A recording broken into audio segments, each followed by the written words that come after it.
Welcome to the Old World Fanatics, your Warhammer fantasy podcast to quench your hobby thirst for all things the old world. I'm one of your hosts, Gomo. I'm joined by Andrew and Josh, but also we have a fourth person here, Jelley. How you going, mate? Good, mate. How you doing? Oh, great. Welcome to Old World Fanatics. We've got 4 people on the screen here. Yeah. Man, well, Josh, do you want to give a bit of a background as to why Jelley's sitting here with us as an intro? Yeah, a little bit of an intro. I just picked up word that he'd done pretty well with a certain Tomb Kings list in a local event, and we just find out a bit more about how he went. That's all. That's what we're doing. It's going to be good. I think it's a 5-game GT that you just was that last weekend, wasn't it? Last weekend or the weekend before, I don't know. I've been traveling. I went straight there. I'm confused. Oh, cool. Yeah. No, that's great. So we'll run through that, guys, and then our usual, all the other usual stuff we cover a little. Well, actually, there's no news, I don't think, is there, guys? We're really prepped for this one. There's no news. There's no news. Barely any hobby, so we'll probably talk about lists and go through Jelley's lists and games and have a chat about that sort of stuff. It should be pretty good. And we do have a bunch, like always, of Patreon questions, which I might just segue into that quickly. And give our patrons a shout out. So before we start the show, we just like to do a quick shout out to our patrons. These awesome folks help us deliver Old World Fanatics week in and week out. And if you want to join them and maybe even be on the show like Jelley is right now, head over to patreon.com/oldworldfanatics and check out our tiers and all that sort of stuff over there. I'll try and filter the list. We do like to give them a quick shout out. It's getting pretty long, but these people deserve it. This time I'm going to go paid members. So sorry. Get a shout out. Well done. Yeah. You gotta be paid. It's sitting at 40 still. We've got Bedwire, Edward Fawcett, Cameron White, James McQuillan, Liam Fallon, Tommy Kublin, Joseph Justice, Jay McBride, Flatworld's Edge, Sexy, Jelley, he's right here, Herald of the Old World, Kill Herd, David Lancaster, Tom, Matthew Klein, Thumper, Matt Morris, Thomas Vavasow, Griff, Jess Tors, Wood Duck, Josh Griffiths, Ninanawam, Daniel Broadstock, Jonathan Wengler, Chris Turnbull, Gilthos, Draconos, Diesel, Cameron Atkinson, Denny Gamer, William Payne, Robert Z, Harry Poppins. Harry Poppins. Harry Poppins. Harry Poopins. Oh, God, I can't read. Harry Poopins. I love it. So mature. I'm assuming it's just a Mary Poppins icon, but maybe it's not. Yeah, so I'll delve right into that. Andrew Harris, Bobby Gherkin, Gumwich, Sean Ritchie, Todd Lloyd, and OG Chapstick. So big thank you guys to all them. Really do appreciate it. I can't believe we have 40 people who are willing to help us keep this thing going. But you don't have to just do that. Jump over to YouTube, hit the like, subscribe, and alert buttons as well. Helps us reach as many as we can. So anyway, with that, let's get on to the show. Yeah, I don't know, guys, we don't have much. Well, let's do a quick intro to Jelley first. Yep. Then we'll do Patreons, and then we can actually get into the guts of it all, mate. So, I was saying pre-show, and then we didn't talk about it.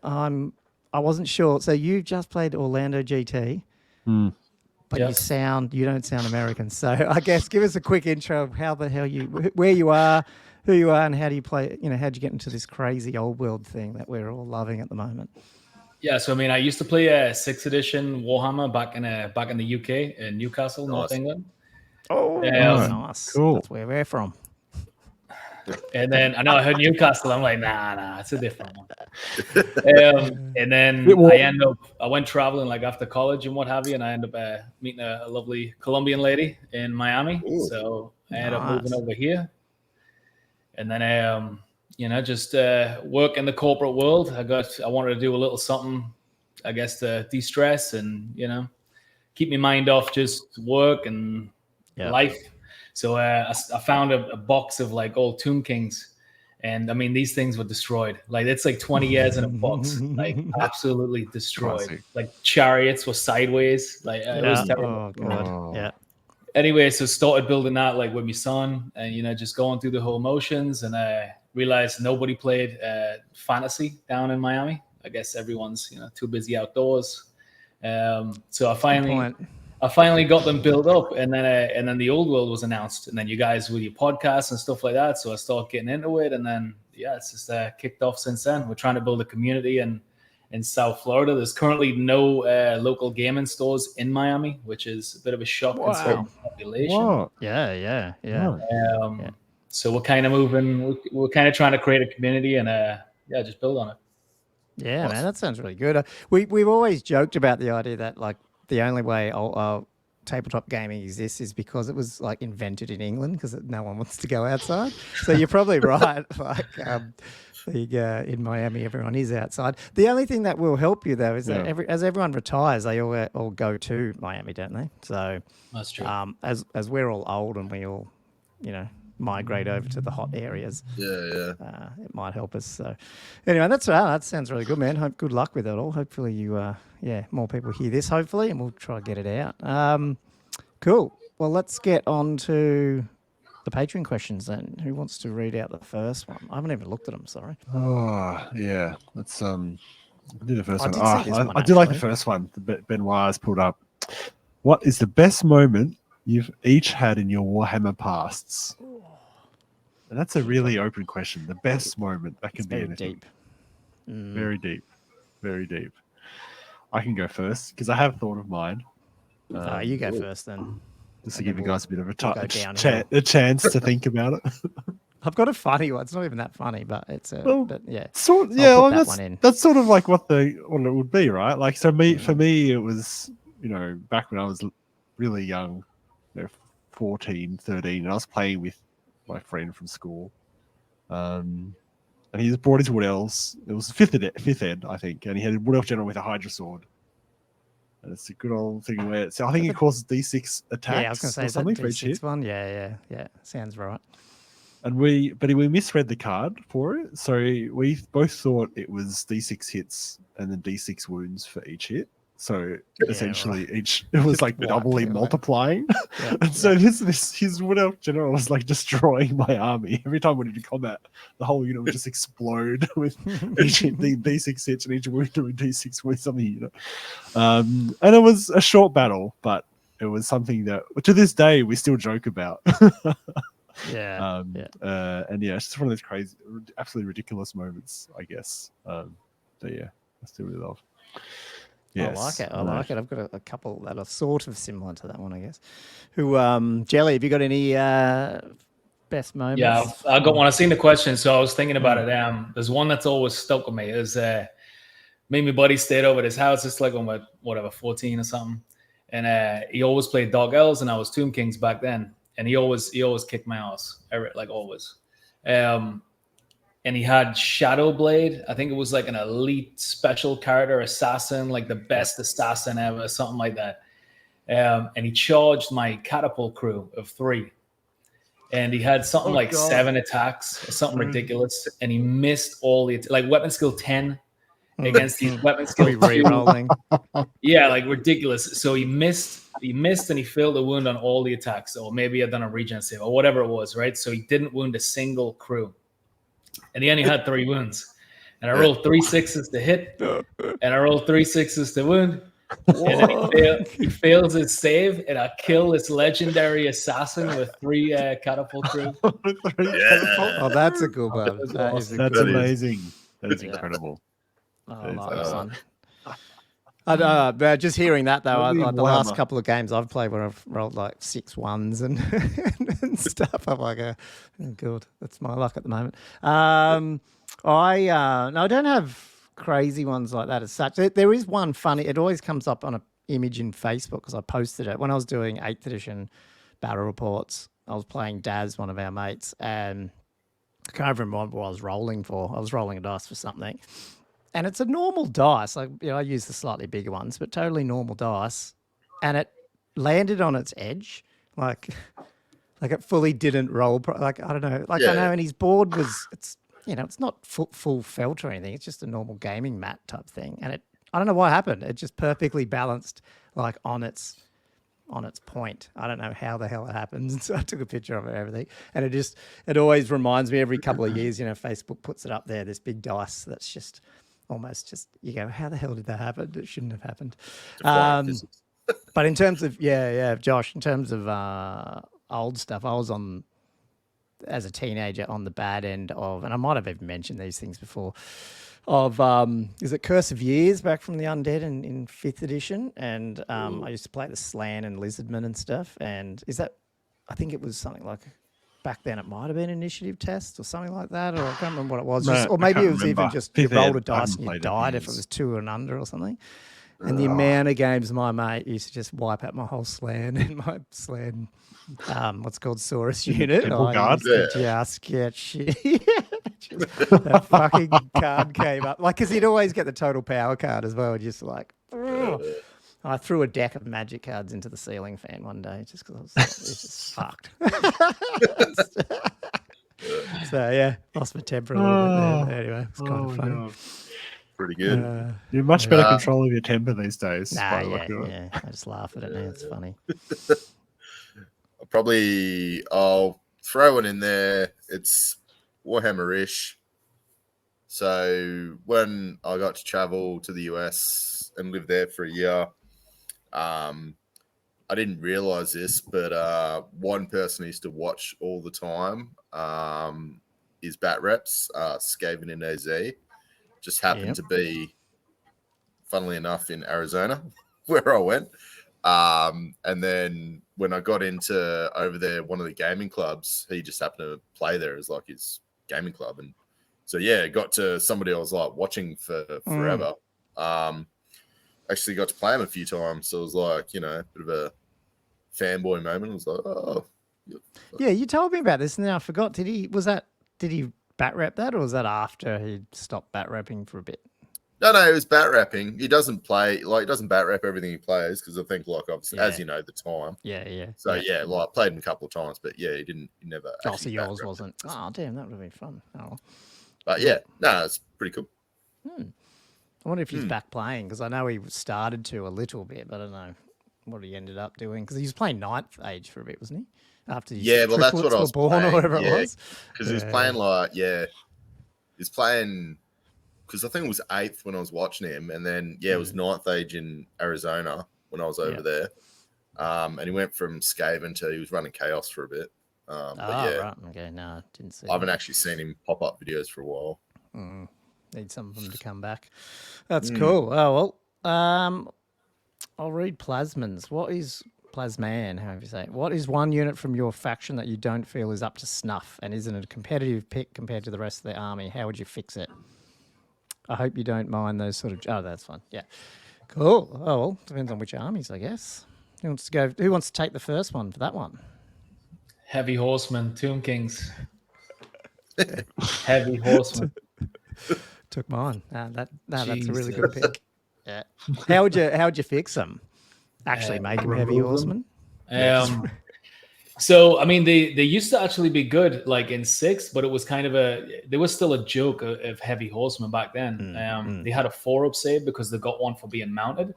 But the big thing about them back then is you didn't even used to have to do any wounds. You had a couple ranks, you outnumbered, you caused fear, and you automatically broke them and ram. So like we would laugh all the time. Like I'd be charging units, wouldn't do shit. But because they have, outnumber, they got plus like a lot of combat res, war banner, they would automatically break things. So that was like the only use for them. But now they have a 5-up save. They don't even give them counter charge. They don't. Yeah.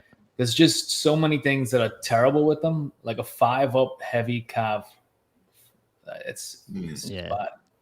Yeah, there might just be some other sort of option just on the normal horse archers. Let them take a spear if they really want, but you're never going to charge anyone with them anyway. Yeah, and I mean, they double down. Yeah. It doubled down with the Leech Priest as well because they put him on a heavy cav base. Like that's like the ruined the whole. How is a skeleton horse exactly the same as the heavy and the horse archer heavy, but the horse archer one's not? Yeah, Dance of Bones. I don't know. Yeah, that's a good one. I'll hit one. For dwarves, because it annoys me. I actually like the model and I like the concept, but it's just you never see them. Is the flame cannon? Just never see them. Slayers there for a second, but yeah, no, you're right. Nah, even like other editions, like you just don't see them getting around. It's probably limited range, obviously, but. I don't know. I won't do Tomb Kings. I'm going to switch mine. You got to swap it now. Yeah. One of your other various factions. Yeah. Oh, well, hang on. No, I had one from Empire. You go, Josh, while I... All right, fine. Questing Knights. Oh, Never see them. yeah. Any They're lists. cool. Yeah, They're really cool. I'd love to see them more. Can you fix them? I think it's a by lack of fixing them, or is it- countercharge. I was going to say, or is it just like That's really the only thing they miss that pulls them out of the list. That's a major problem with them, I feel. Right. Because they get enough penalty having great weapons. So not having that is enough to... I mean, the thing is, they don't compete well with Peg Knights anyway, and you probably wouldn't see them if they did have countercharge, to be quite honest, because they're in the same slot as Peg Knights. And Peg Knights are broken. As we discussed the other week.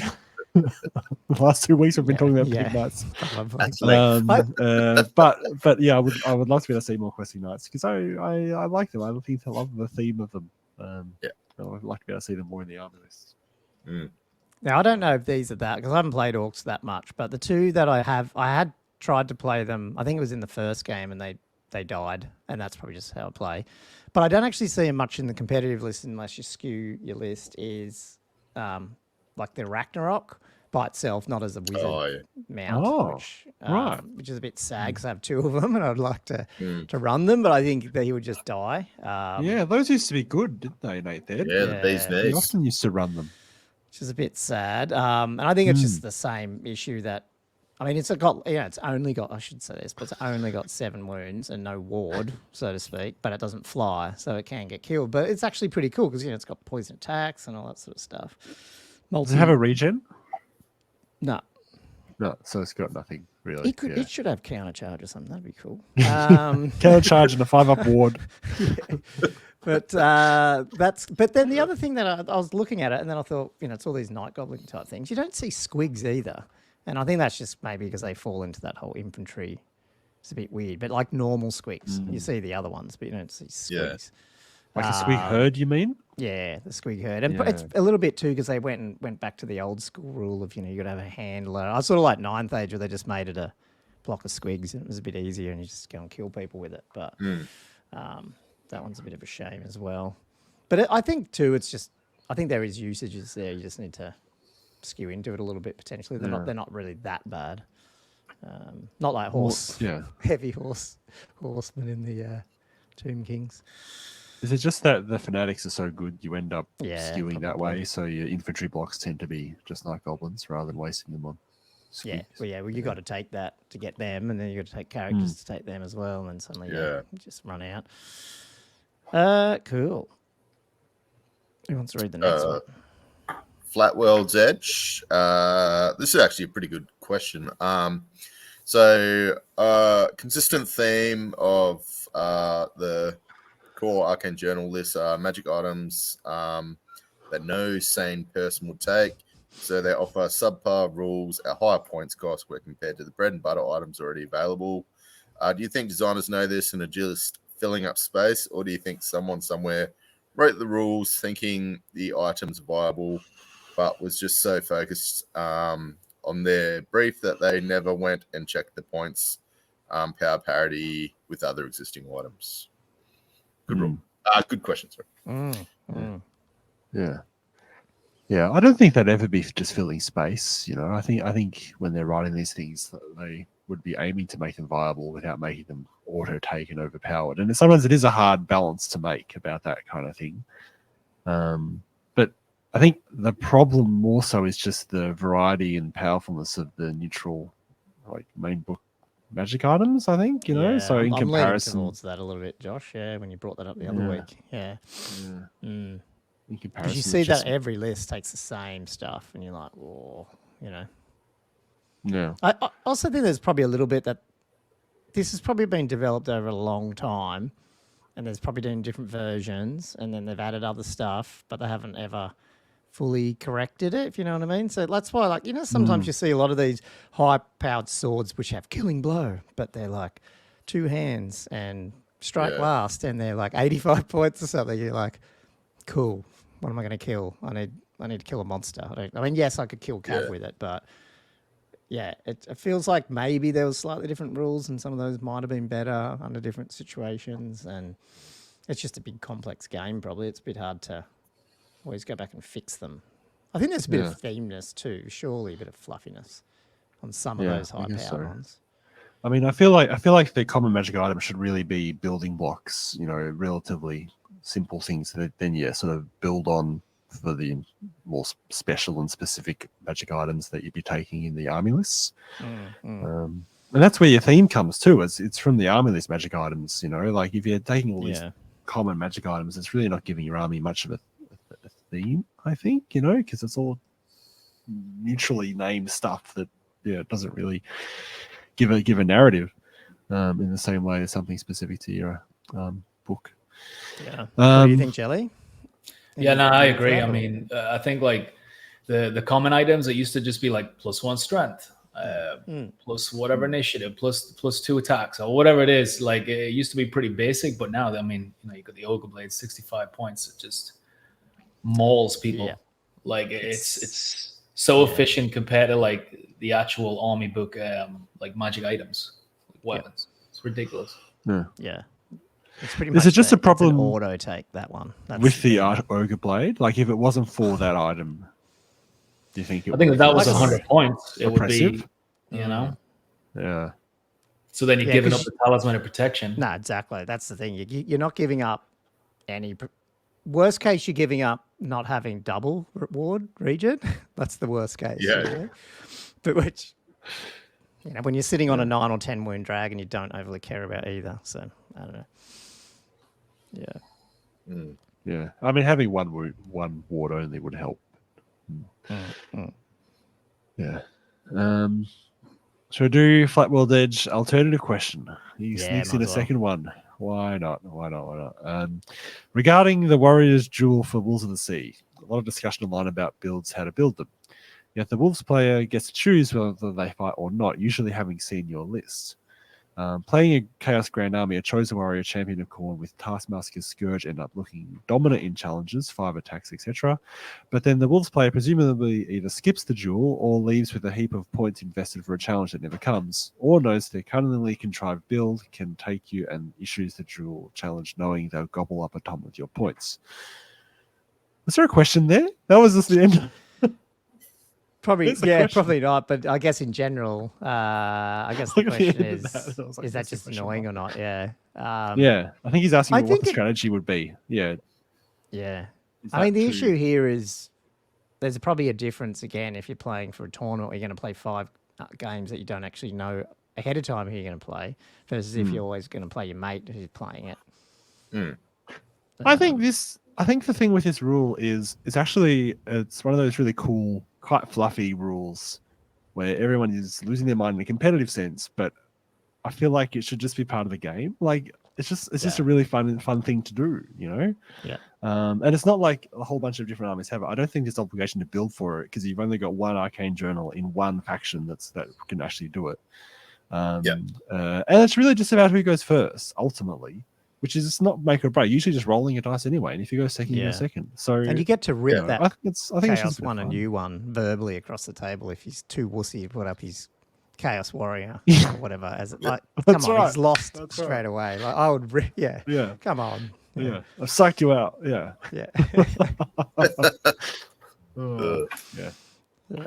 I love it. We did have one last question.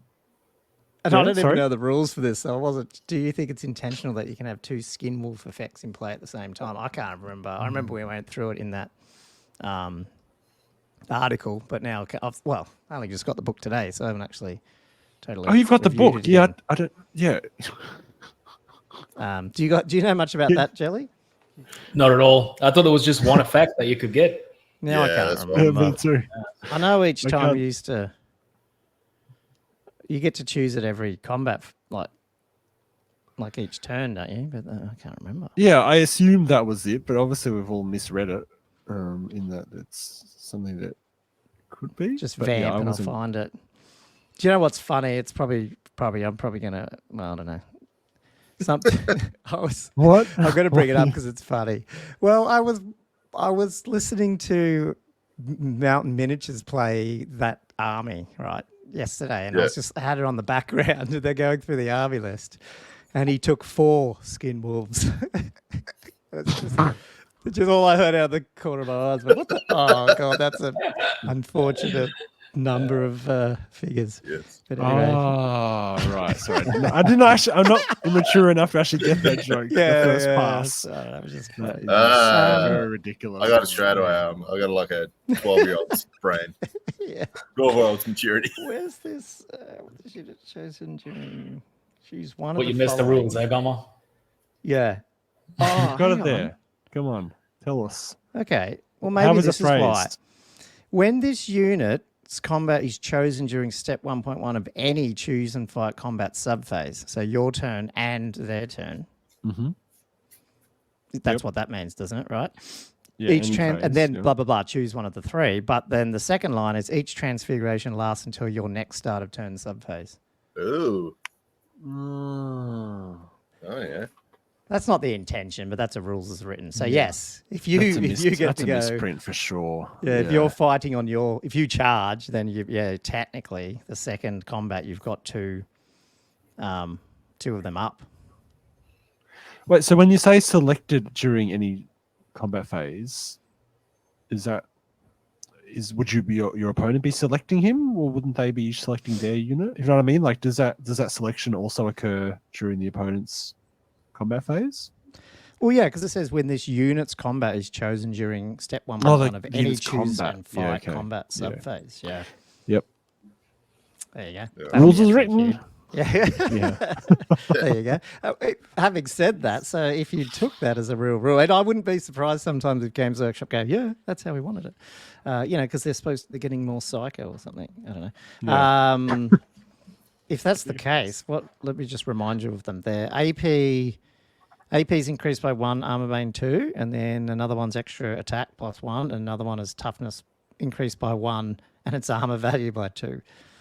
So interesting. Yeah. Okay, so you Maybe could it's get- another FAQ excuse, like they done with the dwarves one. That would be good. I would have liked to see. see that pop straight back out. When did we get that? It was the day before we got the dwarfs book last time. Yeah. Yeah. I remember yeah. it had It that was thing in it. synchronous, wasn't it? Yeah. Especially, you're right though, because we will. I hope we get one at some point. Because if we're not getting Empire and all that till next year, surely they'll do something like an FAQ at some point, Sure. like between now and then. One can only hope. Who knows? Although I don't know, are there specific pressing issues like otherwise? You know what I mean? Like, is what Not like there was question before specific do you yeah. have in your brain that needs to be answered? I thought there was a few little weird ones, but I don't think they're not like last time where people were like going on about drilled or stuff like that. I think that's mostly been addressed. Yeah, I think all the glaring rules holes have been largely addressed now. I thought there was another spell though that wasn't or something. It doesn't matter though. I think it seems like everyone's sorted it out. So I thought, yeah. Yeah, cool. Oh, well, there are our questions. Everyone was expecting the Bretonian prayer thing to an FAQ with the Walls of the Sea, but then right. it was in the book. It's in the book. That's great. That's right. I still love that. That's awesome.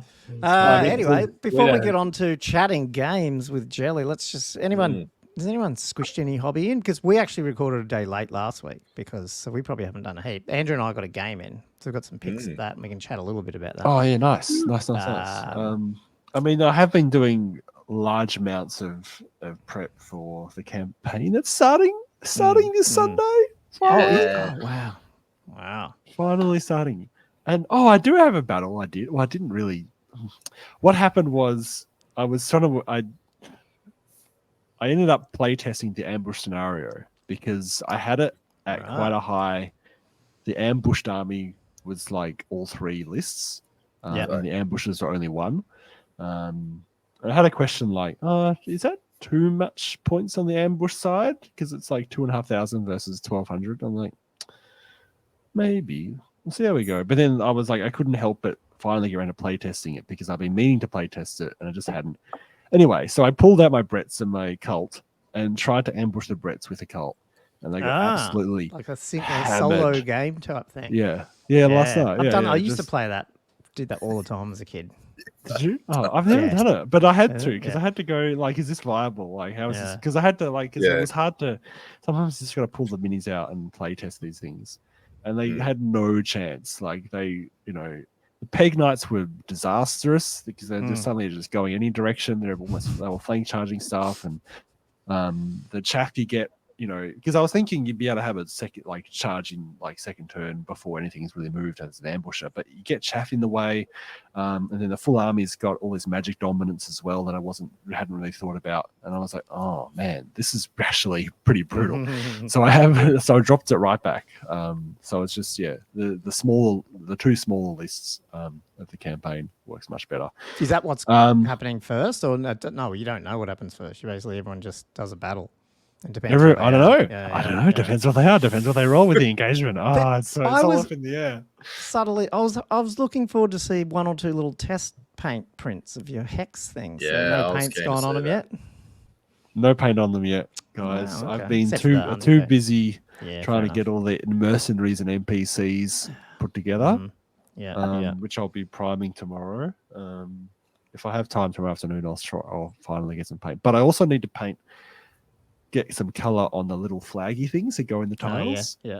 Oh, yeah. Because at the moment they're all white, which means no one will know what territory's what.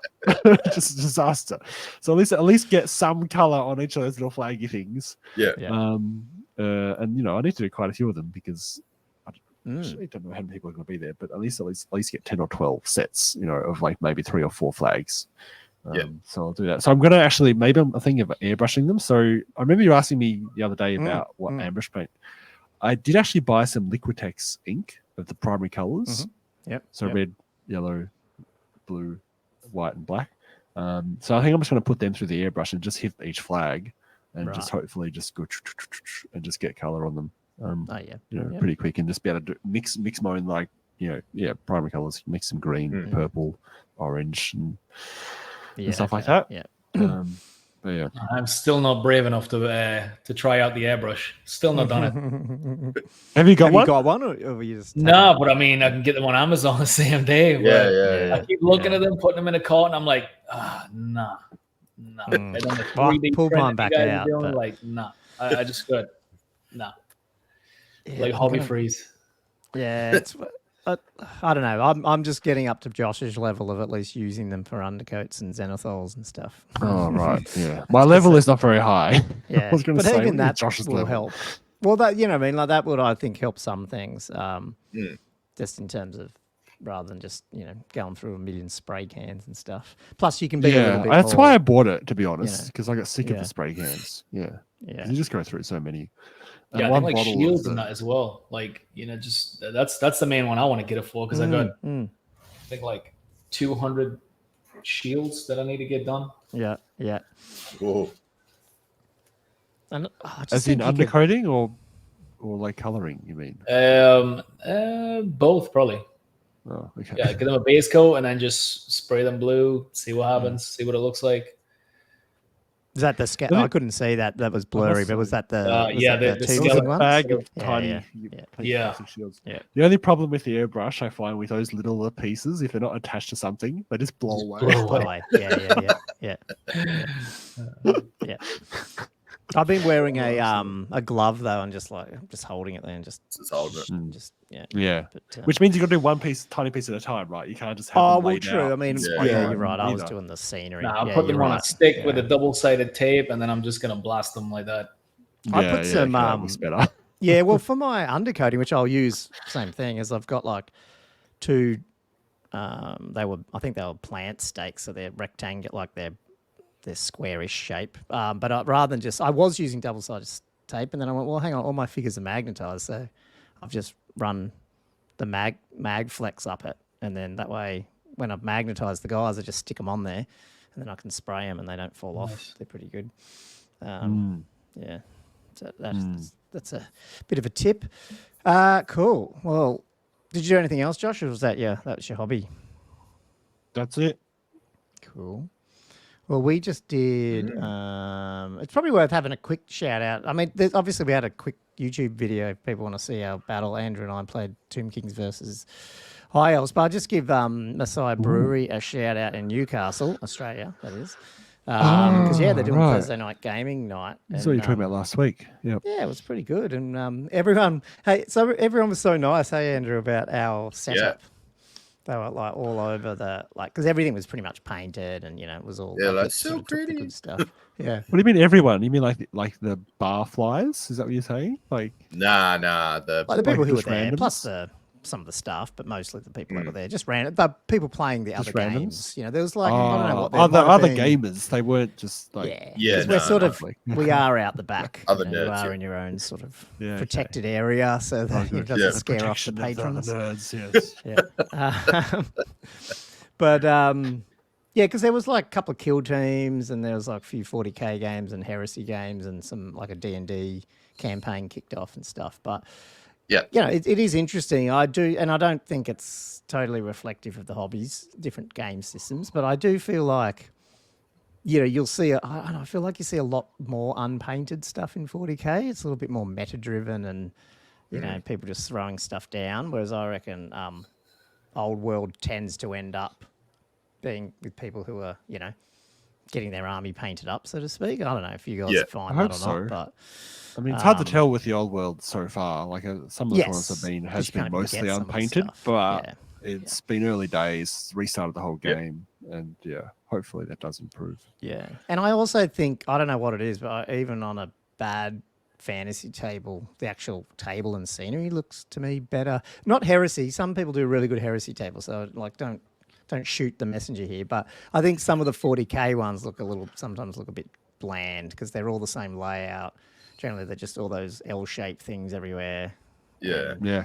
I think that's extends to heresy too. I think we should get messenger shot. Yeah. Okay.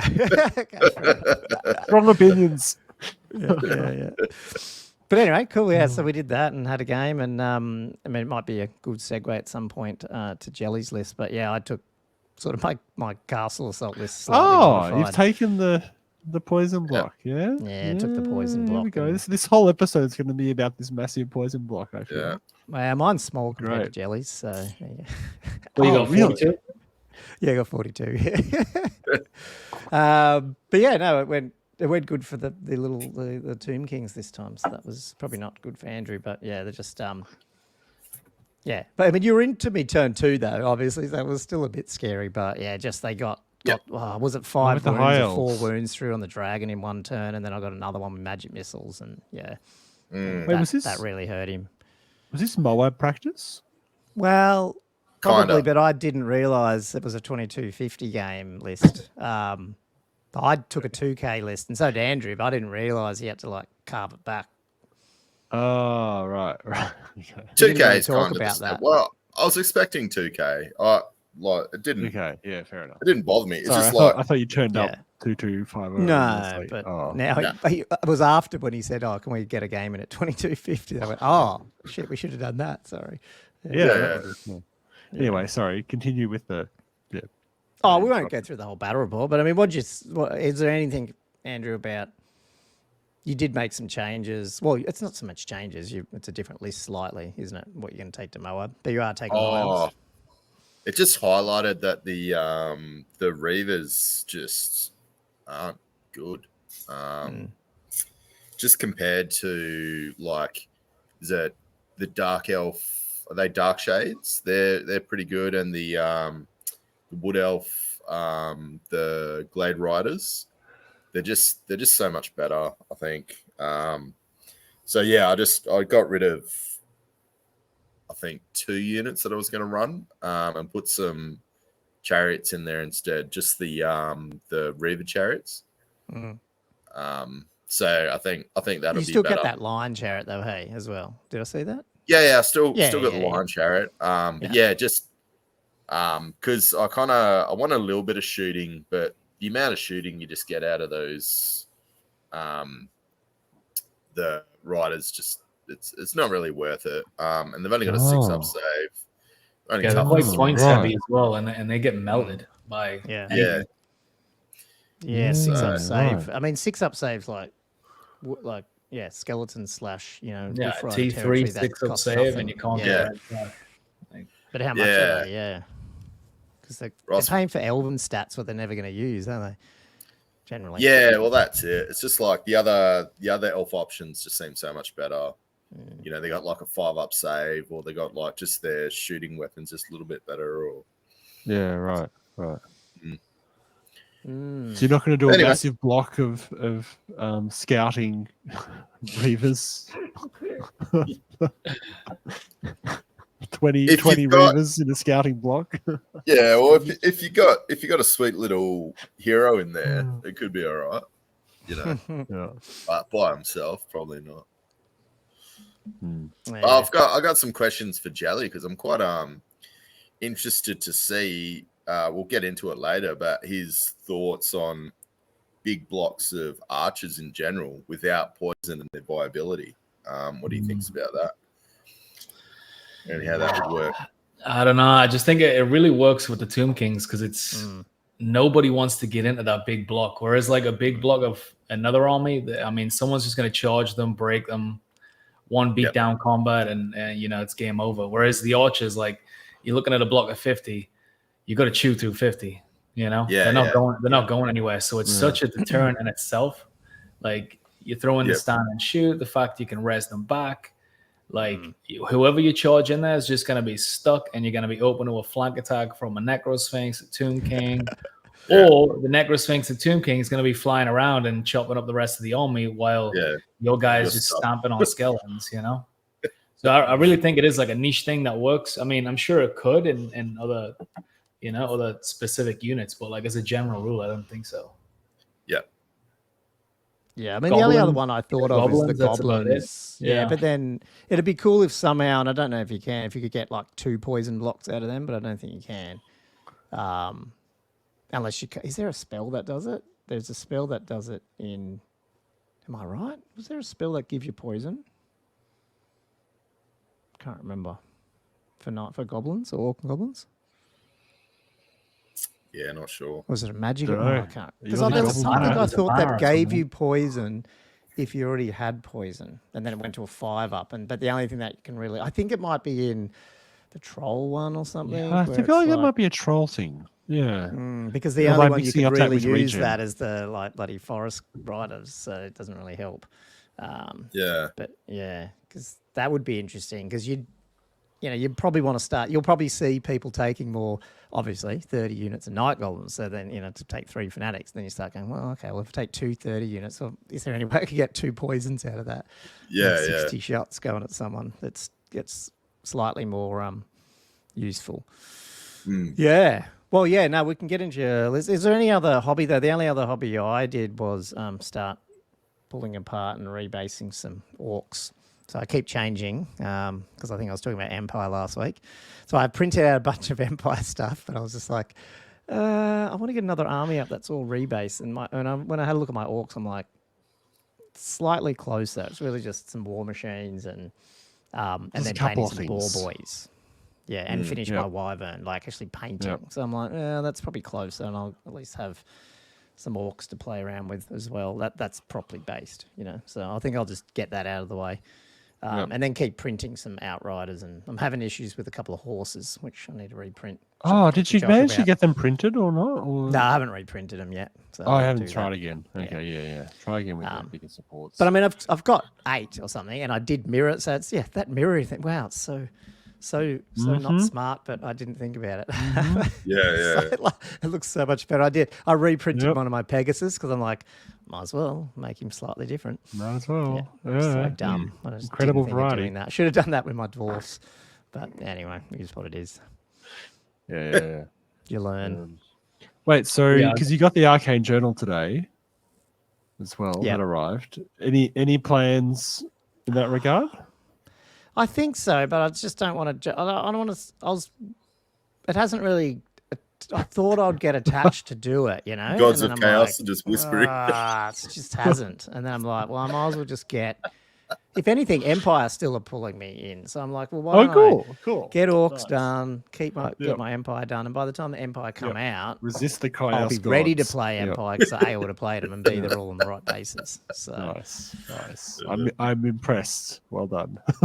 So I might, It'll change in like next week. You watch. I'll be printing like that, demons, printing dragons and chaos knights. Yeah. Yeah, that's why I could not get a printer. Like I kind of keep up with just buying new stuff that comes out, trying to build it up. Like, getting a printer, I end up with 2,000 models. It's unpainted. A bit of a problem. Yeah, that's like the dwarfs. I've printed an entire dwarf army. It's now in a big tote box under my spare bed in the spare room, which I'll get to at some point. But I'm like, I can't leave it sitting here. It's that's the trap. Keep lying to yourself, Gummer. Keep lying to yourself. Yeah, I know. Yeah. So I got a little bit of hobby done. We got we have a 1 day. So there's only 2 events that have happened this year, but they're both like within a couple of weeks of each other. There's a 1 day 2K event on Saturday. I was debating like cutting back the list that I took to Orlando, but then the wife says, well, it's you or the list. She's like, why don't you try doing a different list? So I'm trying a mortuary called 2K. I got 3 bow sharpie built up, and then I put together the Leech Priest on the dragon. Oh, nice, cool. So I'll see if I can actually pull him into focus. We'll see. I'd love to. Yeah, I've still got that guy to do too. See how Jelley goes for that one then. Is it the same model? Did you do anything different with him? Wait, that was the camera. Oh, yes, you have done something. Oh. What is that thing that he's Wait, that. That's a very nice. The blur, probably. Yeah, let me see if I can unblur. That's a tactical rock right there. Yeah, that is a tactical rock. It's one hell of a rock. It's not subtle. It's cool. The pose. Yeah. Yeah, a very erect rock. Oh, so he's... Oh, that's awesome. Moved the Leech Priest off it, though, and he's up there. Yeah, so he's on that, bird thing, whatever it is. He's on his little birdie. And the dragon's just... Yeah, at least it looks like the dragon looks... The pose looks like he should be doing that. Up, he's like... 45-degree angle erection. That is so cool. I like that because I've got a second one, and I remember Josh, you were saying you've got to put it in a different pose because you can't have the same dragon. Yeah, that's exactly what I didn't want to do. I don't want to have exact same. Looks bad good. enough taking 2 dragons. You didn't want to have them exact same. Oh, interesting, man. How did you make that rock? Is that just awesome. Like random stuff? I just looked through what I had and I just found it. Yeah. So. And I just made it work between green stuff and clippers, cutting the right angles and what have you. Sweet.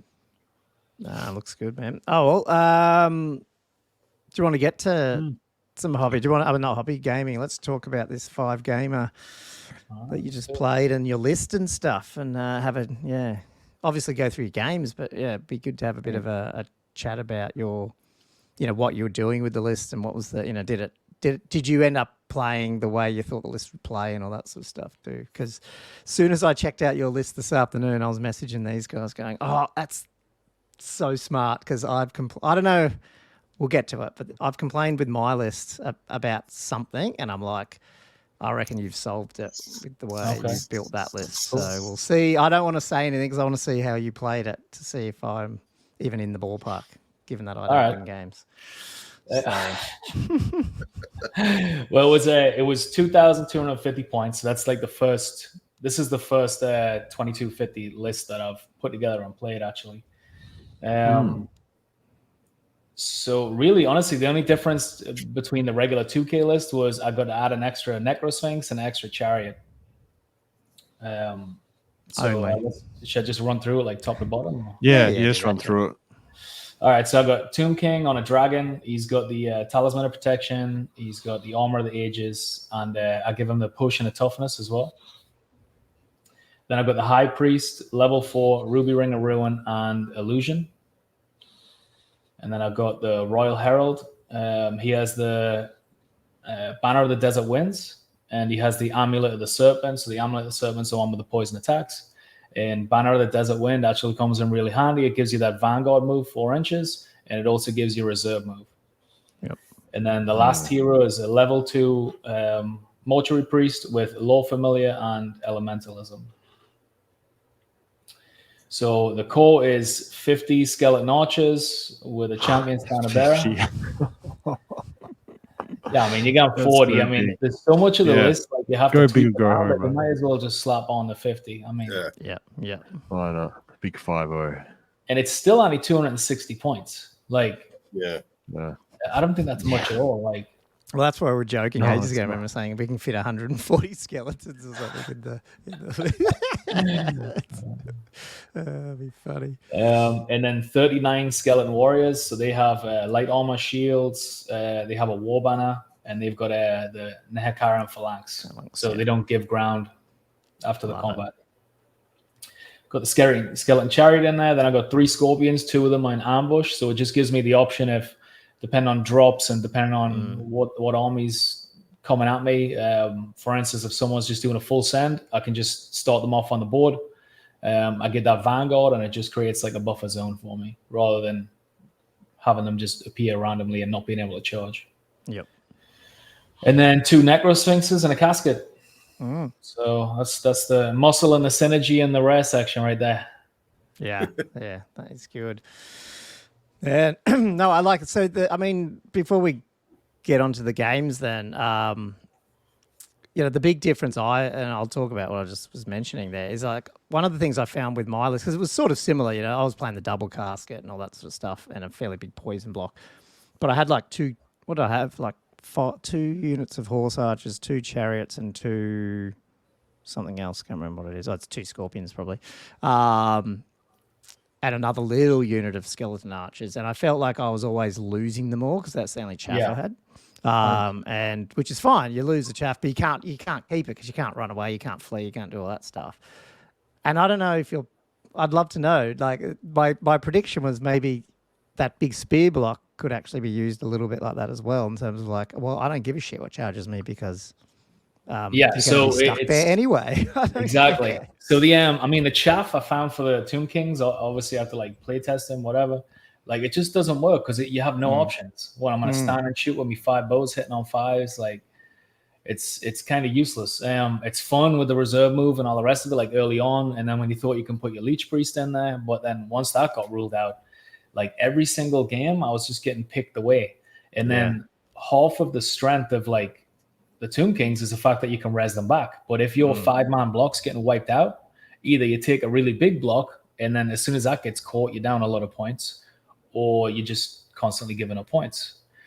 So I was like, let me just stick with big blocks, because I can always res them back. It's a little bit more intimidating.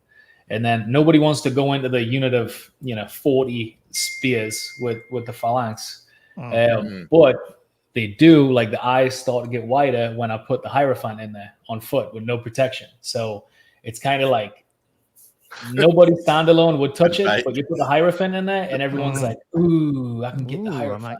The army's going to crumble. So I found it really nice to put it in pairs. I mean, there's 3 items, I guess, that like work in synergy, which is going to be a casket bang in the middle.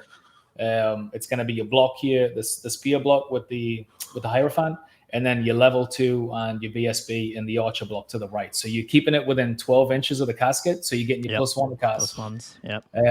Lighter protection is going to give you the -1 to hit. So even in combat, the garbage, it's going to be at least another minus to hit, and to get a 6-up ward, 6-up regen. I mean, it's just like an added benefit, right? Really, it's just you want the +1 to cast. Nah, it's awesome. And you went illusion, and you've got elementalism with the Lawfamere. So are you doing things like, are you picking like things like Plague of Rust against the right army, or like? Yeah, I mean, I've only been picking the 2 spells, which is going to be Plague of Rust. I'll pick Plague of Rust every time, and Travel Mystical Pathways.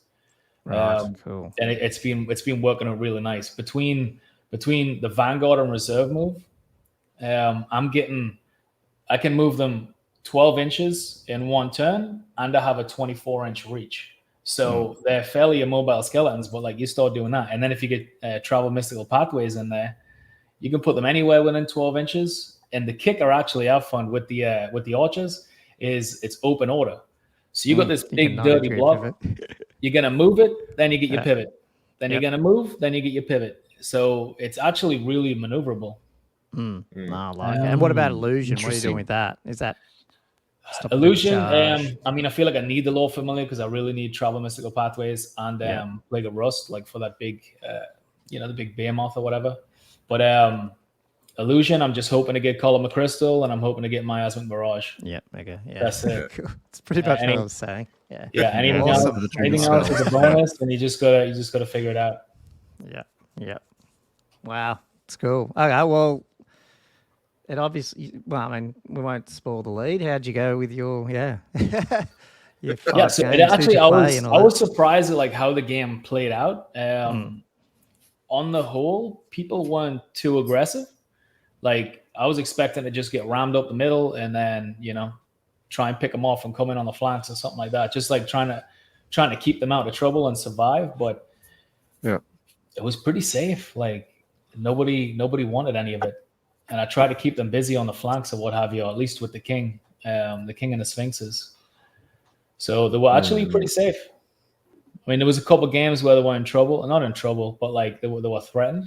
But one of the guys who I played up there, he's really good. He plays Wood Elves, so he's already played this list at the 2,000 point level. We played it a couple times, and his dragon has tried to charge it to get rid of it with the unit of Wild Riders and what have you, and it just didn't work. And then he tried to like face up to it, whatever. He tried to like get around the flanks, and then I just used the pivot and the movement, shot him, left him with 3 wounds, and he ended up hiding behind a building. So he's already like tried to do that. So I think if he hadn't run those games beforehand, he would have definitely been in and tried to. So I knew that I had like pretty much the middle of the board again on that game, Yeah. We'll run through your games quickly. Yeah, we should. Game one. Oh, you've got some. That's right. Josh has the picks here. So game one was against some ogres. Professional situation going on here, guys. Love the picks. My I've never played in a tournament before. What? It's your first tournament ever? Yeah. And you had 5 minutes. Oh, sorry. That's so good. So I was like, obviously, you played S-Pot, but but this is your first real life. Shit. I played in the S-Pot, but then the only reason I took S-Pot, I took a super casual list because I wanted to try and get it painted. I wanted to have like some kind of incentive to get it painted. And then I ended up in these games with ridiculous people, like with silly lists. And I was like, this is not what I signed up for. Yeah. But anyway, like after that, so this is my first like in real life tournament. Wow, well done. So ogres, you hear about whatever. Oh yeah, it's not the meta, same as like the Skaven and Dog Elves, whatever. Like they're no good.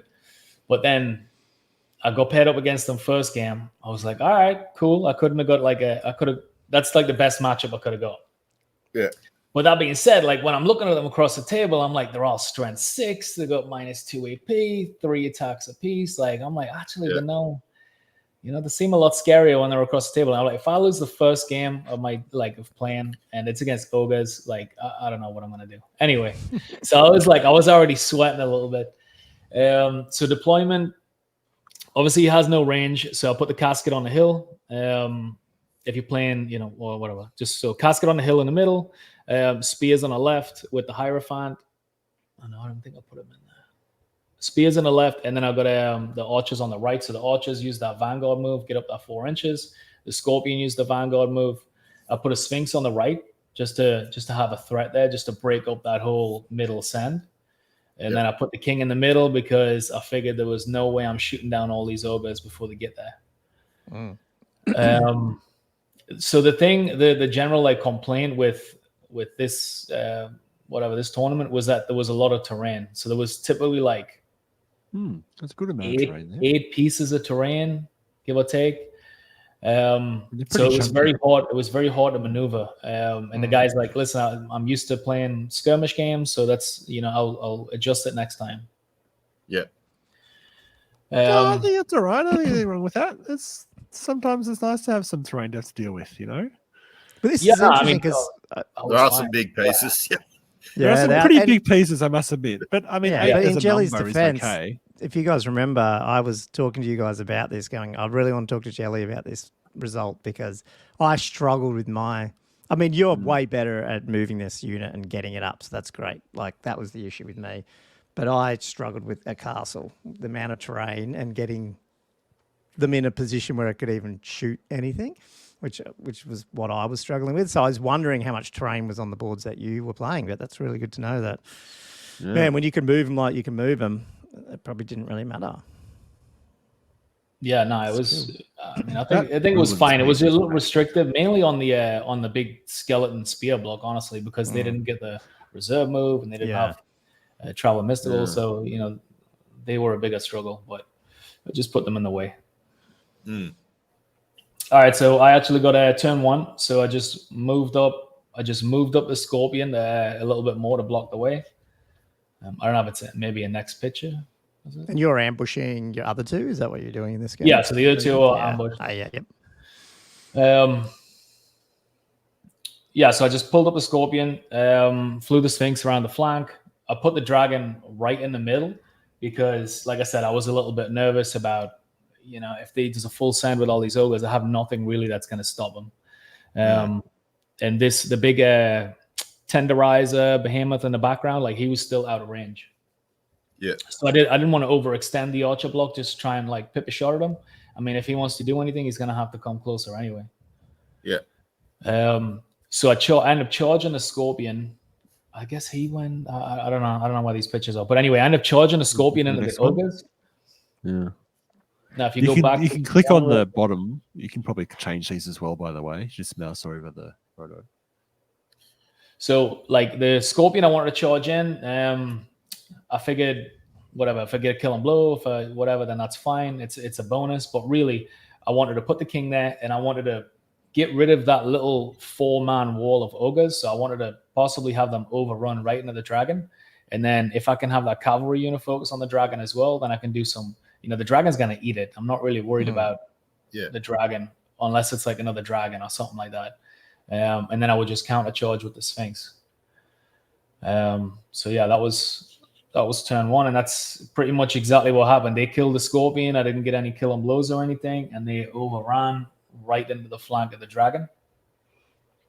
Is that the one? Yeah. Oh, yeah. Yep. Look at that. So his cavalry, instead of what I figured he was going to do, was pull the cavalry out to the flank with the Sphinx, but he pulled it forward, and we were playing like the building to the right, since it was such a big piece of terrain. We were playing it was. It's a massive piece of terrain. So we were playing like the building itself was impassable, but it was just a difficult ground or whatever. Cool. Yeah. So could have been cool. He pulls it right across, and then I was feeling at that point with the dragon lockdown, like I was feeling pretty brave with the Hierophant, so I used the fly spell that I had got, put him right beside the dragon, and then I ended up using Miasmic Mirage on that unit, the cavalry unit. Dude. Yeah. So, I mean, ultimately, he screwed himself with deployment. I told him like after the fact, because as soon as he pulled them across face of that other unit, the other 2 units, obviously they can't do anything. You can take them one at a time. Miasmic Mirage it, and he's got the -1 on his movement plus the minus from the miasma, so he's kind of screwed. And can't charge. So then the dragon ends up destroying the unit of ogres. Yeah. He ends up reforming. Yeah. Now finally the big the big behemoth, the big mammoth. He came into range. So I cast Plague of Rust onto him. So he's now a 6-up, 5-up. And then I've done the Archer volley on him, and then I took him down to, if it wasn't 1 wound, it was 2, but I think it was 1 wound. Wow. Yeah. Okay. And then on the right flank, I was slightly nervous about it. Not really, but he tried charging with his cavalry unit, and he failed to charge by like 1 inch onto the spear block. So that kind of sucked for him. The other one had a miasma on it, and the rest of his units were trapped. The other one's about to get flanked. Yeah. And he failed to charge on it. So the ogres end up charging the Sphinx. Again, wasn't too sure how that one was going to go with strength 6, but I did have light of protection up, so that helped me with the hit rolls and stuff. He ended up taking off 2 wounds, I believe, and then I kill and blowed like 3 of them. Wow. So I knocked out 4 ogres, I think, in one sweep. Yeah. Next turn, same thing. I used Miasmic Mirage on that unit of 3 in front. He could I felt bad for the guy because it went off. I mean, it's hard to cast, but it just went off every time. And then he tried pulling the unit forward to try and get to get his big guy around the site to at least threaten something. But at that point, he had 1 wound left. So I'm like, Yeah, he got you in the rear there, did he? But who cares? Is that what Yeah, happened? I didn't care with his one wound. I was going to shoot him next turn anyway. Mm. So then I threw. I was trying to do Plague of Rust, and then maybe just get like a fireball or something like that to take the last wound, so I wasn't wasting the whole volley. But ultimately, I couldn't cast it and whatever, so I just volleyed it on again, and I just wiped it. Yeah. Wow. Yeah. And at that point, yeah, like I had charged the ogres in the flank. I reformed the Sphinx. The Sphinx is just kicking around in the back, right at the back of his army. He reformed his ogres to face me. I miasmic mirage that cavalry unit again.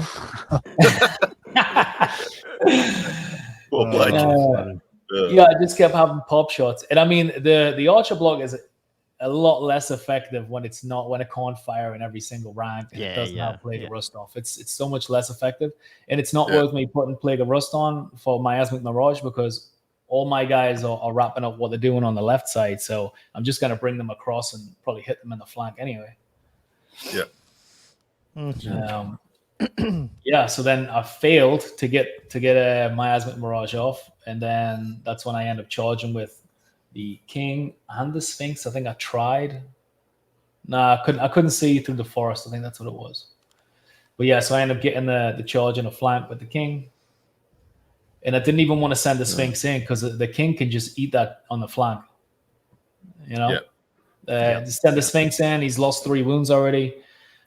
Chances are like someone's going to clip him. I'm going to take something off. So I'd rather just hit it in the flank, see how it goes. And of course, the king knocks out the 2 in the flank, and it's pretty much game at that point. Yeah. Wow. Good game. Wow. So that one, I lost my first competitive event. I lost 1 model, which was my Tomb Scorpion, in the first turn. Wow. He's really good. But yeah, that miasmic mirage, I really did feel bad because like he blocked up his whole funnel, you know, and he couldn't move them out the way fast enough. So I just got to like pick the battles and shoot him off. I'm surprised how far forward that you keep that archer block. Like it was really at the forefront. It was like that really was a big baiting, You just like didn't care. And I mean, honestly, I wasn't worried about him. Let's say he charges with that 1 unit. Yeah, I'll take some damage, but the Hierophant's right there. He's gonna res a bunch of them back. And then I have that flank getting chewed up on the left. So they were just going to come through. And there's no way you could get through that archer block before I come back with support. So plus, like, I would have used travel mystical pathways and probably like retreated a bit if I felt the need. But like, because my asthma was off, I really didn't even need to try and cast mystical pathways at all. Because it was in a fine position, you know? Yeah. It's awesome. No, I like it. Yeah, it just shows how much, even with the like, what looks like it can it's still a massively offensive list, you know what I mean, like in terms of actually taking the attack to them, even though it's got this massive sort of it appears to be slow skeletons. They're just not when you got those spells on. That's awesome. Cool. Who was game 2? Was that your game 2 was Wood Elves. So right away, I finished this one. I think it was like the game before, 2450 to 70 was the points. And then he blew out. I think he played Skaven first, so we both had like good matchups for round 1. So he blew him out as well.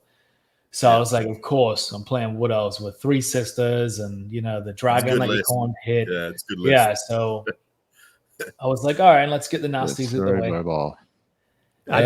Maybe we should just quickly, because people listening, what that list, just briefly, what was he had the dragon with all the bells and whistles on it, hey, like the dragon, annoyance of netlings and misfuddlement and mischief, or something like that. He had an ogre blade on him, so I couldn't hit him, and he would have cleaned me clock if he hit me. He had 3 sisters, 2 wild riders, and a ton of like 5, 10 man.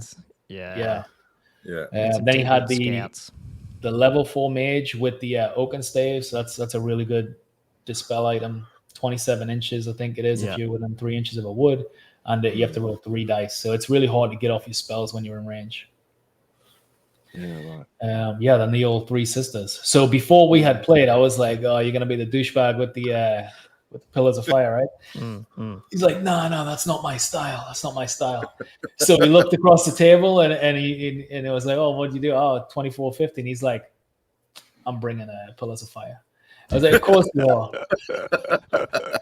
So to his defense, he didn't go with 3. He went with Plague of Rust and then the Pillars. So he didn't play it like full meta, but anyway, it's just funny because he flipped the script immediately. So this one was flank attack. He had 13 drops, and I think my drops were like 7 or something. So I decided to put, because there was really no space on the left flank anyway. I knew he wasn't going to do the left flank. So we'll put everything on the right. I just put 2 Sphinxes, held them back. And then he really struggled with his deployment to like get anything anywhere. So I had run the roll off to decide who deploys where. And I seen that there was like limited space on the back line on his side, considering we only had that 18 inches to deploy in. Or whatever it is, 2418. So I put him there, and then he was complaining like, "Oh, it's too much terrain. Like, can I take a piece of terrain out?" I was like, "No, we're not touching the board. I'll give you the option." And again, I know him, right? So like, I'd be like a bit more of a douche.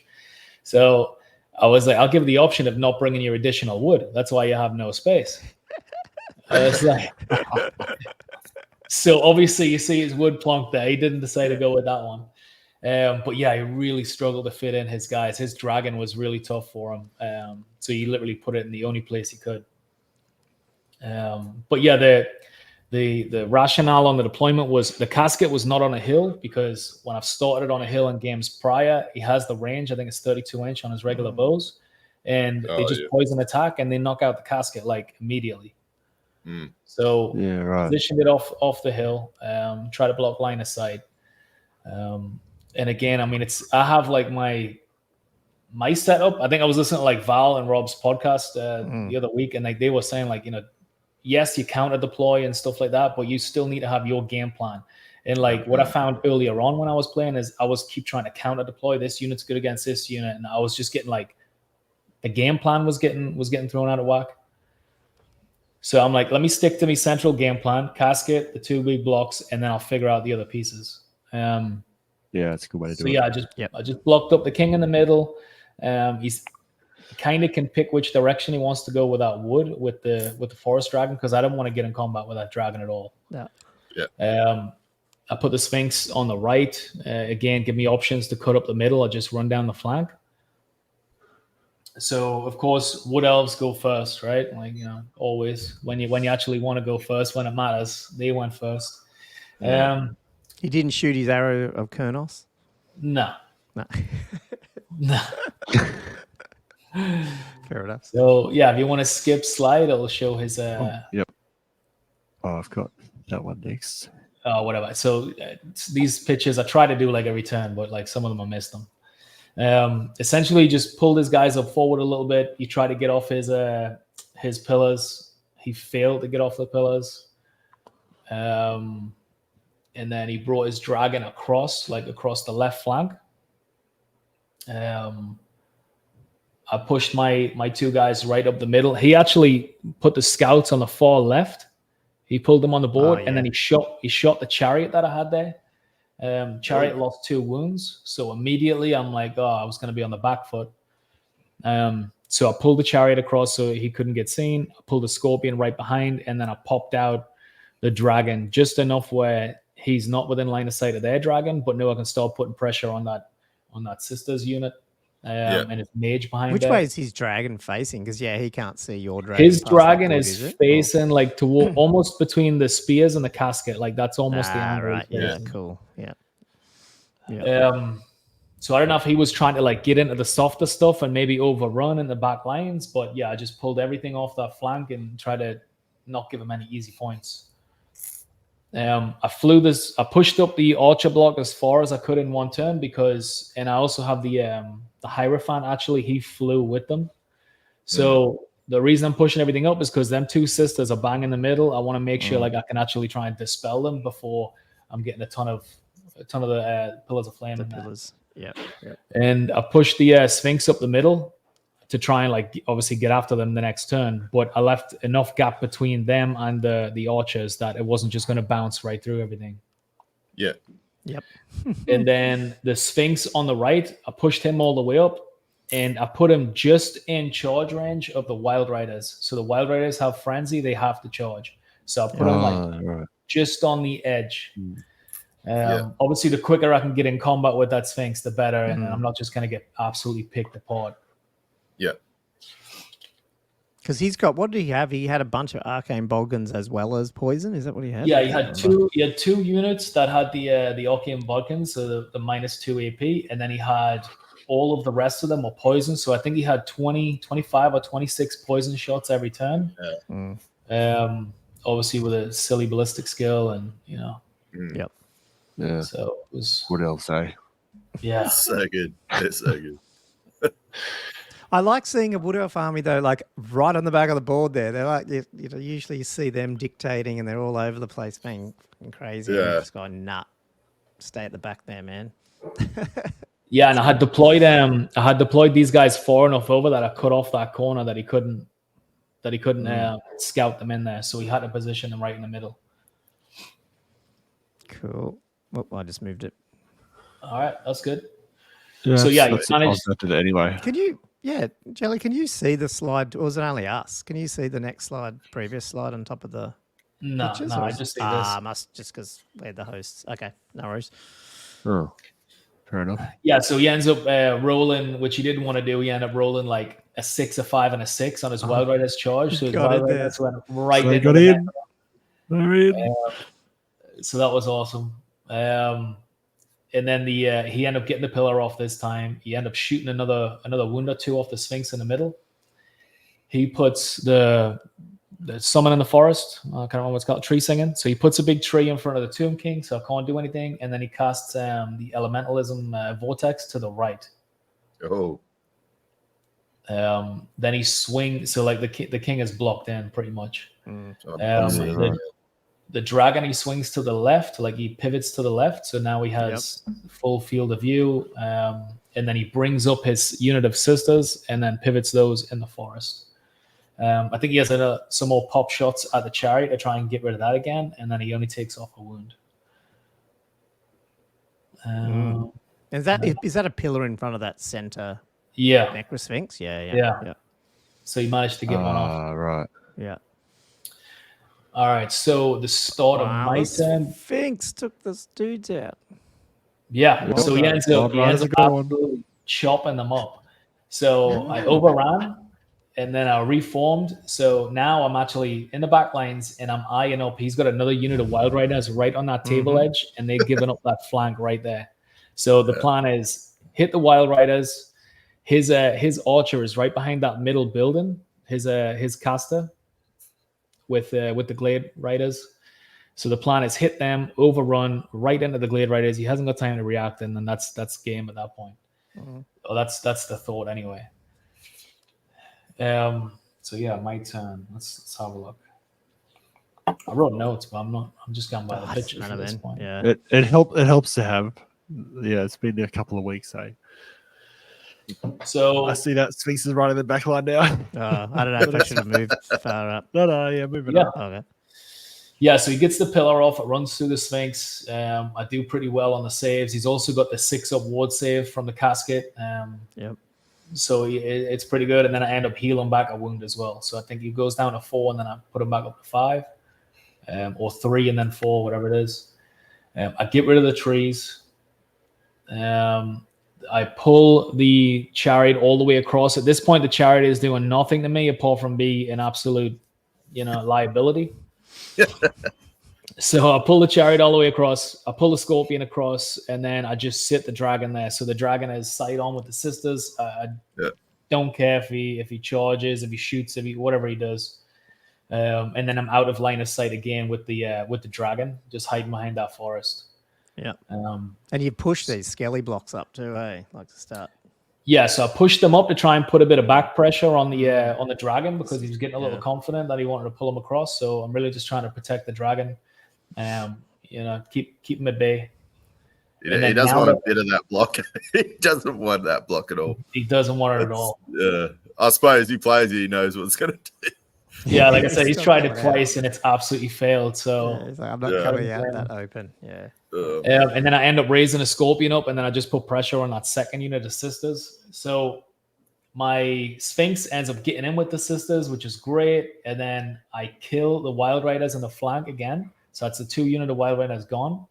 I overrun, and I'm like an inch short of catching the fucking mage. So I already know what's they're coming behind that next piece, turn. right? Yeah.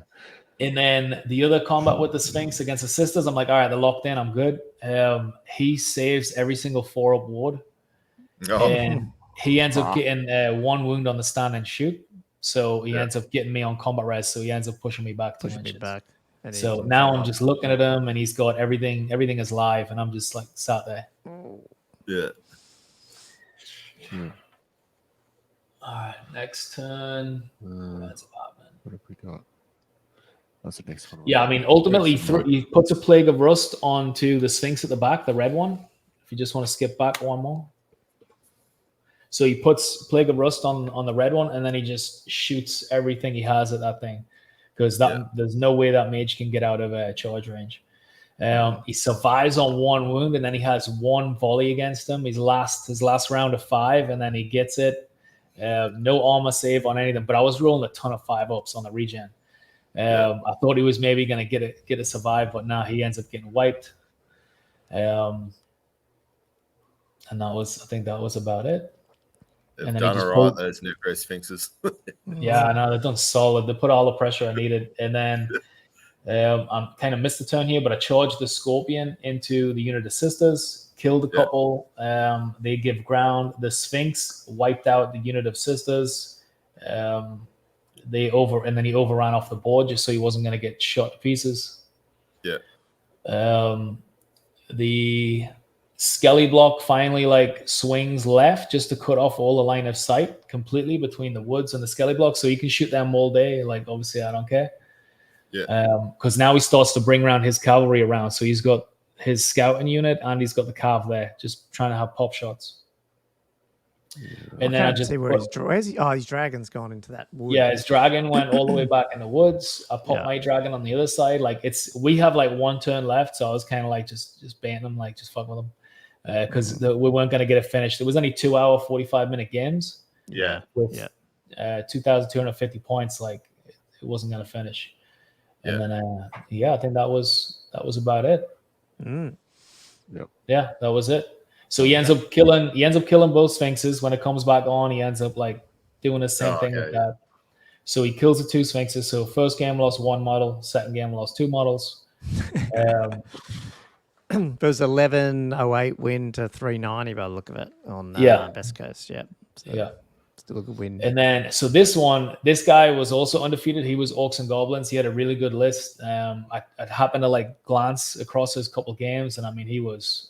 So flawed. That's annoying. On Best Coast pairings, I can't see his list. He didn't put it through. So he had an issue. He was the only one. I didn't even see his list till I was playing against him. Right. So he had an issue, he couldn't upload the list or whatever. I couldn't upload the list. So that, he was the only one. I'm like, yes, okay. I like the story. Yeah. So there's always one. Game 3, at this point, us 2 are the only 2 undefeated. And like I said, this guy has just tabled everyone so far. He has 2 units of Night Goblins with Fanatics, 2 Fanatics in each. He has 2 Mangler Squigs. He has either a Black Orc Chariot or a Bullboy Chariot.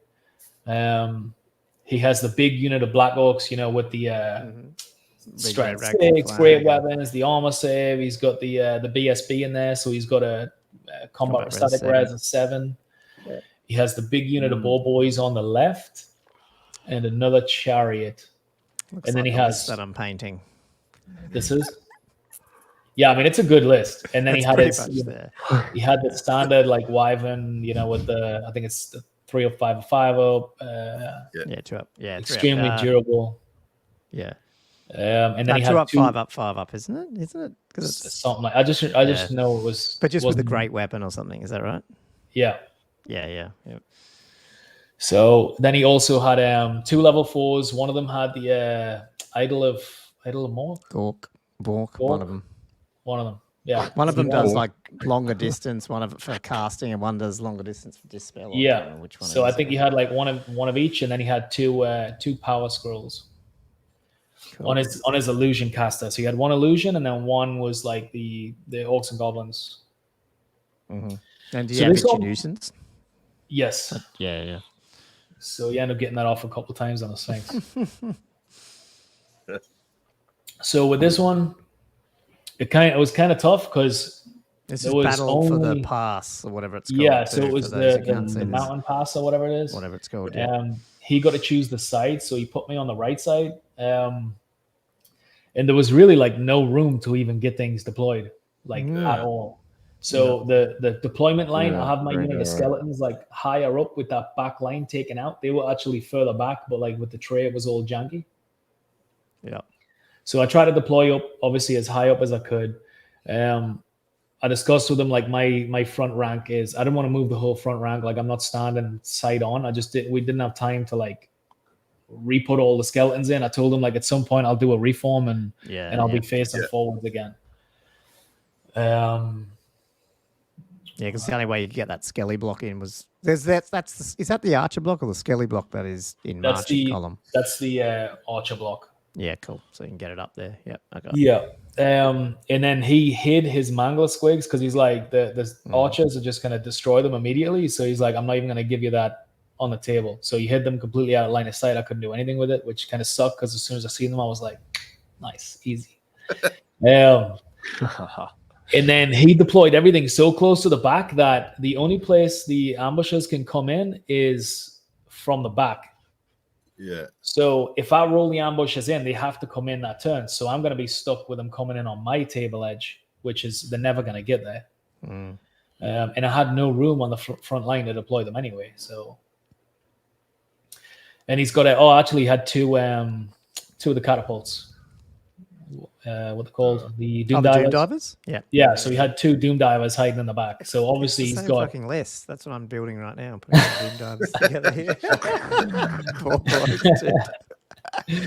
so yeah, I mean, it gives you a ton of options, ton of versatility, and I really wasn't looking forward to like trying to march these guys all the way up.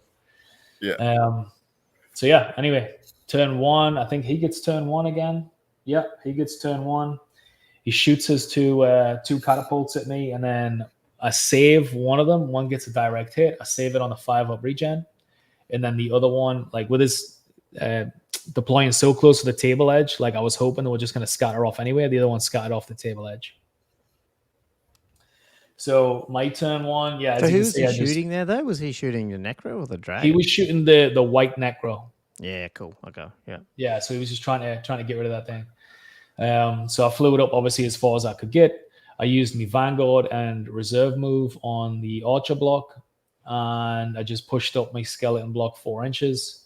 Dragon, everyone else just moved up as far as I could. And then Orcs and Goblin turn 2. He done a misfire with one of his catapults, and it couldn't shoot for this turn and the following turn. So that was awesome.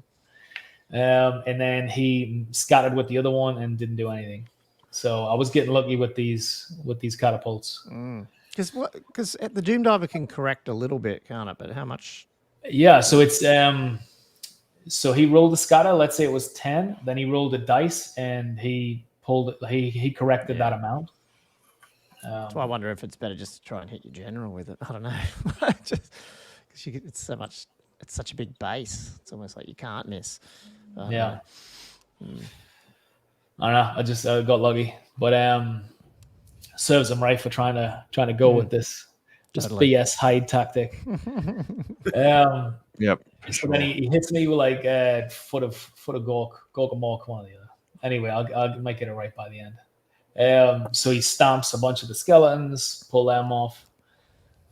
Everything else is just pushing up. I got the Scorpion, of course. The first turn I can roll for, I roll 2 4s, so they're both coming up. So now I have to try and like summon them, and if I fail the leadership test to summon them, then they're going to be coming on the back of the board.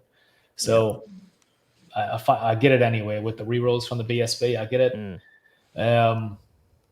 just push those up forward. I really want to take out that right flank and then just start either overrun off the board or just start chipping away down, so his lord really can't like reform and get in there. And just start taking points, because at this point, like, I'm on the back foot anyway. He hasn't taken anything yet, but I know he's going to, between, it's any amount of time before these catapults hit and before the fanatics get released. Yep. So yeah, Orcs and Goblins turn 3. He pushes up his two Orcs and Goblins blocks. He pushes up the chariot. Now, what else does he do? Yeah, he puts a column of crystal right in front of that right flank that I was trying to attack. Completely blocks it off. I have no shot at it. And then because my skeleton block is so slow, my level 4 is just sitting way back there, completely out of range. And this guy is just casting and doing what he wants. Yeah, he shot the catapult. It took 3 wounds from the Necrosphinx. And then then in my turn, he uses the Foot of Gork. It hits his goblin unit, absolutely cleans the clock on that goblin unit. And then my Necrosphinx tries to charge it in the flank. So you're not actually in combat with that Night Goblin unit with the white. So I don't know how it works. This is the first time I played against the Fanatics, but I had declared the charge. Mm-hmm. And he, I guess, passed the terror, but then he said, all right, I'm deploying them, and then fired them at me. So basically, I tried to charge. I got hit with the catapult, took 3 wounds the turn before, and then the two Fanatics just ran through the Sphinx and destroyed it. Yeah, okay. So I did get into combat, but I got killed on the way in. Yep. And then same with the chariot. The chariot got absolutely massacred. Another thing is we didn't have any difficult or dangerous terrain on this map, so his goblins can just go forever, his fanatics, if they didn't roll the doubles. So I was like, oh, here we go. I'm just going to get ping-ponged like the rest of the game. And they don't move now on an arrow. That was with the FAQ. Yeah, so he sat still, and unless he rolls a double, I'm kind of screwed. Like, I've got 40-something archers looking at him, and I can't release a shot. You can't shoot them. Kind of weird. But there's not many on the board there. What happened there? Did he roll lots of doubles? Yeah. There's only one. So I got lucky on that, but that's what I was counting on. So he loses 2. I failed to get rid of the column of crystal on the right, but his boar boys are impetuous. So I pull up the king anyway, just so to try. Hopefully they fail, and then they have to charge me regardless what he wants to do. Yeah. And then I just pulled the Sphinx and the Tomb Scorpions across, because if he does end up blocking up that side again, I'm not going to be able to get any points off him. And then I think at this point, I end up shooting at one of the catapults, the one that's active, and I end up taking out the catapult. So you can't seize Wyvern from that shot there, I could, but I failed to get Plague of Rust off because I only have a level 2 and he's got 2 level 4s. Yeah, dude. And now I'm out of the +1 from the cascade, so it's like I'm just not getting these spells off. Yep. And it's pointless going for the shot. Like I don't even want to get the shot, and then he saves everything. Then he wakes up and he's like, "Oh shit, they have no chance." Let me. That's a good point. That's a very good point. I don't want to poke the bear. I was like, let me collect some points that I can get while I'm trying to chip away at this guy. Just bluff him. Yeah. What was your dragon's save the other day, Andrew? That was a 3-up. Was it, or 2-up? It's a 4-up, 5-up. Yeah, but you've cranked that up now on your new one. Yeah, 2-up now. Yeah, I've learned. The 2-up on the high up is nasty. So what did he do? He actually passed his impetuous test, which sucked, and then he reformed them to face off the board. So he learned from that one what I was trying to do. The Fanatics went into the Skellies, took some more of those. He put the column of crystal right in front of the infantry block that I was trying to move the guys into in the middle. He put Miasmic Mirage on the Tomb King, so the Tomb King couldn't do anything. And then the last catapult scatters. All right, so Tomb King, turn 4. I failed to dispel the column again. I don't think I got. managed to get it off. But this was like the comeuppance from the game one where I completely got it off every time. So, what else happened? I flew the Necrosphinx across because I'm trying to just collect any points I can get at this. So I try to go after the catapult. I put the 3 scorpions in the center just to keep that threat, and then I'm just sitting with the Tomb King on the right flank. He's got miasma, but I'm just waiting. Moved up, basically. Yeah, that's all he did. Yeah. At this point, I've got to try and figure out a way to get more points because he's in a winning spot. And I've also got those 2 units. And as far as I understand, if I don't wipe out that unit of goblins fully, I'm not going to get the points for that or the fanatics. Yeah. So I tried to get a fireball on I tried to get a fireball on it. I didn't want to waste the whole volley on it, but I try and get a fireball on that. Didn't happen. I failed to cast it. And then he moves his war machine up, I guess, to try and change the angle of the Sphinx. Also, I don't know why he done it, but he just put the position there. He moves the goblins up to block line of sight for the shooting. He does the Foot of Gork right by my caster. So my caster is like he's flying because I got pissed off trying to get up the board and not getting anything. So I put the flight spell on him. Oh, yeah, he's behind the scorpion. Yeah, he's behind the scorpion. Yeah, right. I could just say. So now I have a bit of legs behind his because, like, again, when I failed to cast that and he got miasma, I'm like, what the fuck?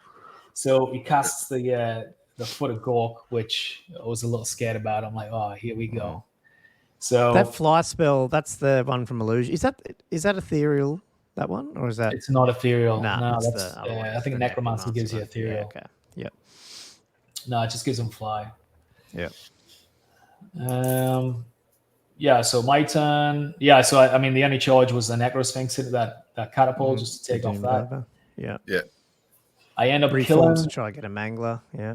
Nice. Yep. So I killed that, and then here's a question I had. I was rolling with Swiss Strike. You get the option to use the 3 dice, right? Mm-hmm. So I used 2 dice, and then I added the 1 dice.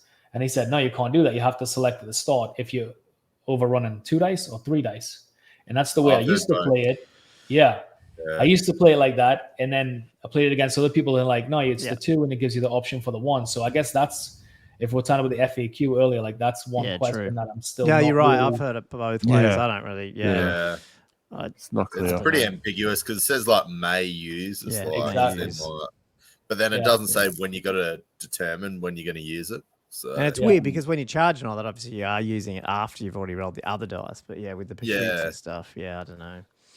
Yeah, so I was like, I was stuck there, and I'm like, I only rolled like a 4 or something ridiculous on 2 dice, and I was like, all right, throw the extra one. He's like, no, you can't do that. So then we had like a little bit of a back and forth. I was like, listen, that was the intention all along. Like I was gonna gauge it from like going forward. We'll play it your way. So then anyway, I reformed the Sphinx so you can see the mangler, but actually I reformed it in such a way that I can see the mangler and I can also see that goblin, that big goblin block. Big blob. Yep. And then I think I killed one of the goblins somehow with something, and then they end up fleeing. So they're hightailing it out of there. Yeah.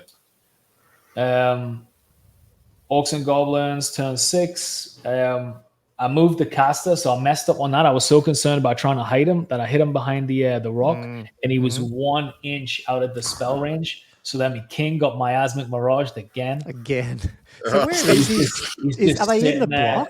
Where are the shamans? Are they in the shaman? He's got one right beside his big block. You can see it like kind of sticking beside that rock. Right. And then he has one beside the mangler squig right over there. Big weird thing. But I mean, he was using his power scrolls and what have you. Like he was making sure he got that off. Yep. He cast Foot of Gork. He got his mangler out of there as well. He moved his mangler out of line of sight from the Necrosphinx. And then he moved his war boss a little bit, position him more central. But he really didn't do anything with that. And then but his night goblins are gone. Yeah, night goblins ran off. They're gone. Yeah. I got rid of the 2 catapults. I think at this point, where were we at with points? I had 400 points and he had 250. And this was last turn apiece. Wow. So his turn, he ends up scattering that Foot of Gork, and it goes right over my caster. And my Hierophant is 200 points, I believe. So this will pretty much get him a draw or the win. Yeah. So it goes right over the caster, and he gets through 3 wounds, and obviously the caster has 3 wounds, and I'm like, oh, here we go, last turn. So to add drama to it, I didn't feel good like rolling 3 at once. I rolled a 1, failed. I rolled the second one, failed. Oh no! Last one, I got a 5. Ah. Like, yes. So I saved them good. But yeah, that would have been a big swing. Oh god, yeah, that's massive. Yeah, it's a close game looking at the points. Oh, I forgot actually. At some point, I done Plague of Rust on the chariot, and then the archers shot the chariot off. I forgot about that. Oh yeah. But yeah, very close game. Oh, this is man. I would love to go. I would need to go back and look at these pictures because this is obviously this guy is a good player too. Because you guys are just trying to not give up anything. Yeah. And try and get. Yeah, this is totally game of the chess, 180 version of how I play the game. So it's and then really the kicker is I try to cast with my Hierophant. Like, and now it's my turn, so you move the foot. I try to cast. I try to get some spells off, whatever. But first, I always do it. Like, I have my little cards laid out and what have you, and I'm very religious. Even if it doesn't make sense, let's say for the Tomb King to have +1 weapon skill or whatever, I just roll it, right? Just so I'm in that habit. So then when it comes to crunch time, I haven't forgot it. So I do the abilities first, and then I'll roll into the spells. So I use the Arise, and I got back the 2 wounds on the caster, right? But I guess at this point, I don't know if he wasn't paying attention, but my rolling brick was all the way on the right. I had a little rolling tray. Anyway, so I try to cast after that with my Hierophant, and he rolls a miscast. So I roll it. I get a strength 10 hit. I roll the wound up, and then I roll the 5 up, and I fail the 5 up. So I lose a wound. And this kid, like, he's being like pretty silent, very like strategic and methodical the whole game. And then he like jumps up. He's like, yes, and I was like, what's up? I healed him. Yeah. He's like, oh, I killed your Hierophant. I'm like, no, you took a wound, but I healed him back. And he's like, whatever. Like, he didn't say that, I guess. But that was funny because I was like, he was playing it all cool, but like he fucking wanted to win, right? Like, gotcha. So anyway, I was so glad that I was in methodical routine of like using the abilities where you have like no chance of like it going wrong, like with a miscast before doing the miscast. That was very important. Like, literally could have cost me. Yeah. Well, technically, you got to do them first anyway, don't you? Technically, because they're at the command phase versus the. Yeah, but you know how when you're in the game, you just start slinging dice, like. Yeah. No, I know what you mean, but but not only that, if you don't do it right and someone calls you on it, you're like, exactly. Then there's no way back on it. So that's happened as well. I always throw, my that's the first thing I do. My wheel me done every time. Roll it. Yeah. Just get in the routine because otherwise he'll forget it at some point and it'll be pretty crucial. I was going to ask, man, sorry, that white card you've already got, what is on that? That's lighter protection. Oh, okay, right. Yeah. So I printed out lighter protection and whatever the death spell. Okay. Yeah, because I always forget about that one as well. And I always arrange the cards in like hexes first. Yeah, I try and arrange it in the phases. Otherwise, it just gets too much. It's a good idea. Yeah, that's a good idea. Yeah, I do that. Put it in the phase. Yeah, sweet. Yeah, and then I just flip them over. And if I have to like dispel a remains in play, like normally I'll get like a blank card and I'll just flip it upside down, maybe put it sideways at the very start of mine, just so I don't forget to dispel the remains in play. That is such a good idea. Yeah, that's really good. Yeah, for your opponents. Yeah, that's really good. The only issue I had the other day with Andrew, sorry, I'm jumping in here, but with my Tomb King list, just that I played Andrew, I had 3. Like I had a level 4, a level 2, and a level 1. And then when I joined all my hexes together, I went, oh shit, I can't remember who rolled what because like with the Tomb King spells, and so I had to keep them separate, which is a bit annoying. But sometimes if I know what lore they've got, I just put them all together, but put them in those hexes, conjuration. Yeah. But yeah. I've done that before. You roll up, you're like, oh, hang on, who rolled what? Yeah, I mean, there's enough going on that like just try and make all the other stuff like as easy as possible, straightforward. Yeah. All right, so last turn, pretty pivotal because it's 151 points you've got to get a win by. So right now we're only 150 points off.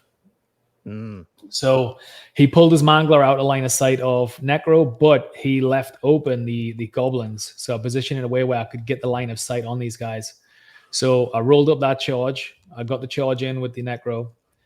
And then I end up moving I don't know if I've done Travel Mystical or I just end up like reserve moving them. I moved the Archer block hard left across so I could get pretty much all of them in line of sight of that Mangler.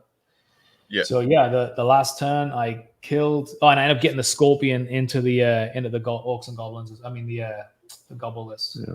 So I ended up getting well. That's a good charge. That's pretty yeah. far.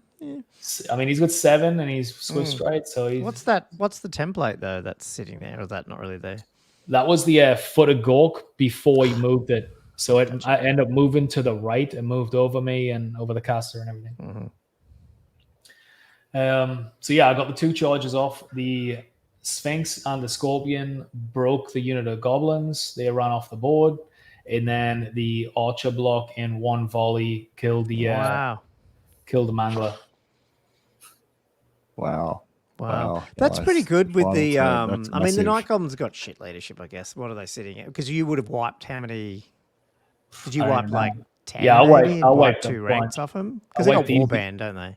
Yeah, easy 2 ranks.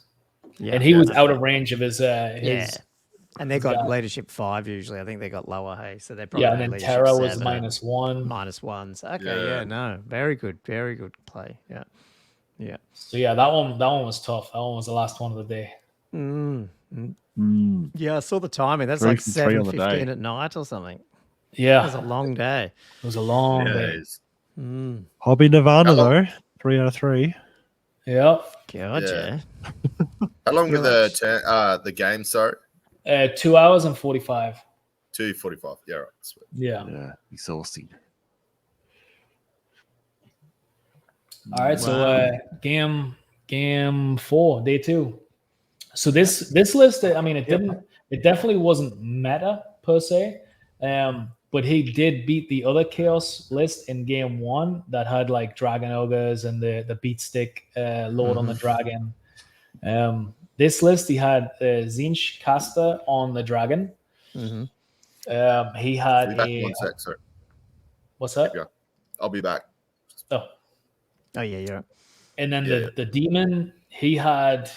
So he has a 4-up ward save, which I didn't know until this game, which is a little ridiculous.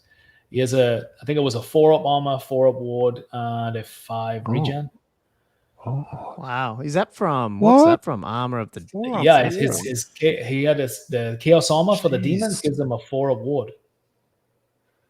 Right. So, I mean, I even had a look in the book. I'm like, that doesn't even sound right. Wow. Like, Yeah, but they've only got like 4 wounds or some shit, don't they? The Imprinces? Whatever something they like have. that. I 5? mean, Yeah. but it was hard enough to get through. But so then he had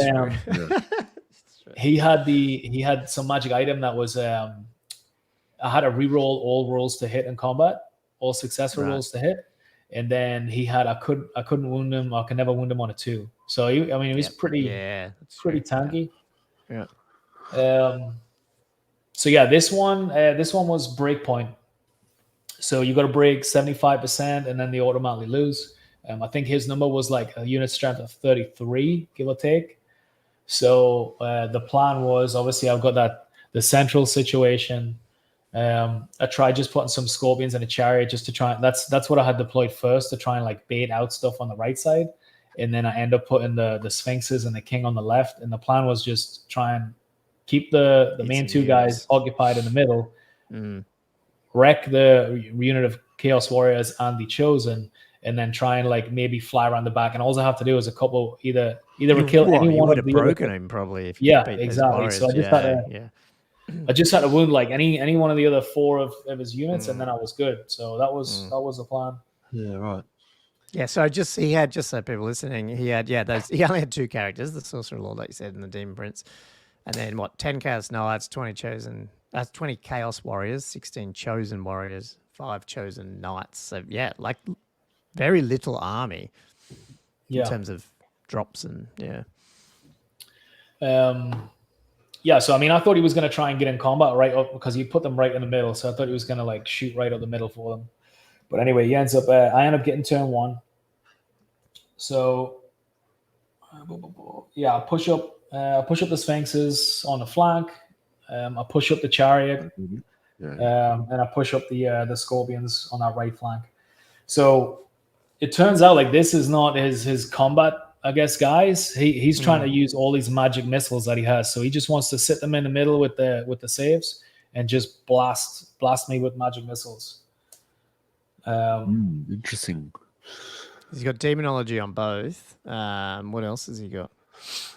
I think he had the Zinch magic missile as well. Yeah. So he traded them in for those magic missiles. Yeah. So he's got 4. He doesn't have the. Yeah, he had like at least 4 magic missiles. Yeah. So yeah. Again, I mean, I wasn't too worried about it because the only thing I was worried about was his 360-degree charge arc with the Necrosphinxes because I figured he could really. The Demon Prince. I figured he could really take those, and then if he starts. What's the strength of a Demon Prince? Because he's got a biting blade on this guy. What's the normal strength of him? I think base is 5 or 6. 5. Okay. Yeah. I'd be thinking it's 5. Yeah, so then he would have 6 with that.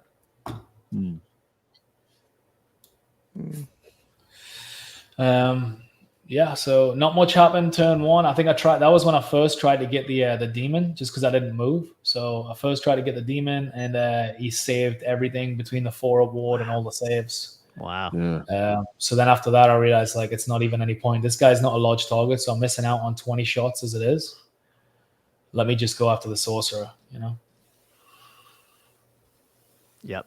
So, makes sense. I can't even tell. I can sort of see the wings of that. I'm trying to work out who's what. So is that the Demon Prince or the demon is like the Be'lakor old, the new Be'lakor model. Yes. The other one he put a Chrono Sphinx or something like that. He said it was called. Right. I don't know. Yeah. Okay. So skip 1. Yep. So yeah, the 2 Sphinxes go into the warrior block. I expect that to just turn 1, like 1 turn done. I put a column of crystal in the middle to block line of sight from at least one of these guys from charging, and then I managed to get Plague of Rust off on the dragon. His warriors, they have like 2 hand weapons, whatever. They actually end up taking off 2 wounds on one of the Necrosphinxes, which was unforeseen. And then because they're stubborn, they just give ground. So I managed to follow up and get out of line of sight of everything, but I'm still kind of stuck there. And then the dragon, I just reformed him to face the middle. The scorpions, I pulled back out of like me and him went through like a bit of a back and forth, like cat and mouse. Like at first he moved his guys just in charge range, and then on my turn, I mean, I'm just trying to delay that flank as long as possible before I get like the behemoths to like circle back up. So I actually pulled him like just out of his charge range, and then I think at that point is when he's like, oh, let me just push all the way forward. That's another thing like I've learned with the Tomb Kings is like don't enter the combat if you're not going to win the combat. Like don't just enter it and then give them a chance they're going to beat something in your turn, and then they're going to have that extra movement and the extra reform. Like it gives them too much mobility, and it gives them the extra like charge range or whatever. Yeah, the overrun. Yeah, the overrun and the reform is just, you can't even have them overrun the wrong direction, it's just silly. So I beat the Chaos Warriors with the 2 Necrosphinxes. They are reformed to either get, they can fly across and get the dragon in the middle, or they can get the Demon Prince, or they can hit the flank of that chosen brick. Dragon is still doing the same thing. I managed to take off a couple wounds on the dragon. I didn't get Plague of Rust off, but I still went for the shots anyway. I think I took off 3 wounds. Like I said, he moved up both of his cavalry units on the right flank, and he ended up Zinch destroying one of the scorpions. That was about it. Cool. Yep. So then I just piled everything into that chosen brick just to get rid of it. And then I think I got Miasmic Mirage on that unit of knights on the right. Oh, no, sorry, wrong way around. So I got Miasmic Mirage on the dragon in the middle, and I put Plague of Rust, Desiccation on the guys on the right. So I got that the wrong way around, like in the heat of the game or whatever. -1 toughness one? Is that one? Yeah, -1 strength, -1 toughness. But I didn't, like I said, I didn't want to do the charge anyway, so it's kind of pointless. But I was still in 2 minds, and I end up just angling the scorpion. So when he does go for the charge, he's going to be he's going to have to reform and spend another turn. So you didn't want to charge that Skelly block, or you reckon that was too far? The Spearman block into the flank. No, I mean they're not there to do that. You know what I mean? I'm just trying to. Yeah. I have my Hierophant right behind him, behind that block. So I managed to pull him out because I know that a charge is coming. But yeah, I mean, if I end up angling like that, then I'm opening up the back to the dragon and the demon prince, or the flank to the it was unnecessary, right? Like I'll go complete control on the left side. I'm gonna mop that up probably this turn, and then that's probably the game at that point. And then I popped another shot at his dragon. I took off another, I think, 2 wounds. So his dragon was left on, I believe, 3 wounds at this point. Yep. And then, so I guess these guys, the Chaos Warriors, survived another turn. And then I put Column of Crystal. Actually, I got it right off there, so he couldn't even.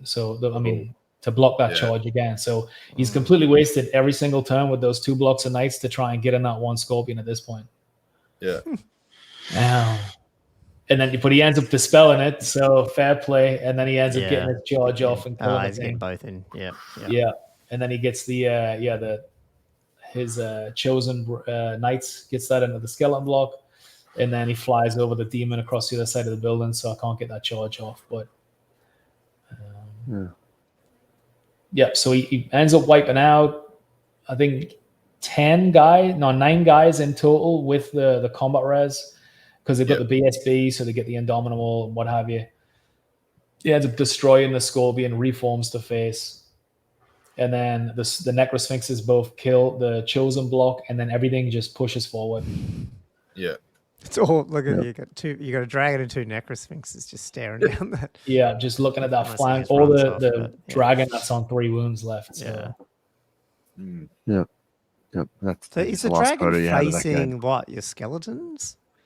So his plan with the dragon was to bring it across, and he was going to wipe out the 2 Scorpions, and then that would have freed up his Knights, and then he was going to try and go after the Hierophant. That's he was going to try getting in the backfield and go after the Hierophant, but when I put the Miasmic Mirage on him, that kind of stopped his plan.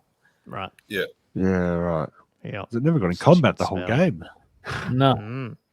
Never did anything. Crazy. No, and then I think is it? Yeah, I think he conceded right there.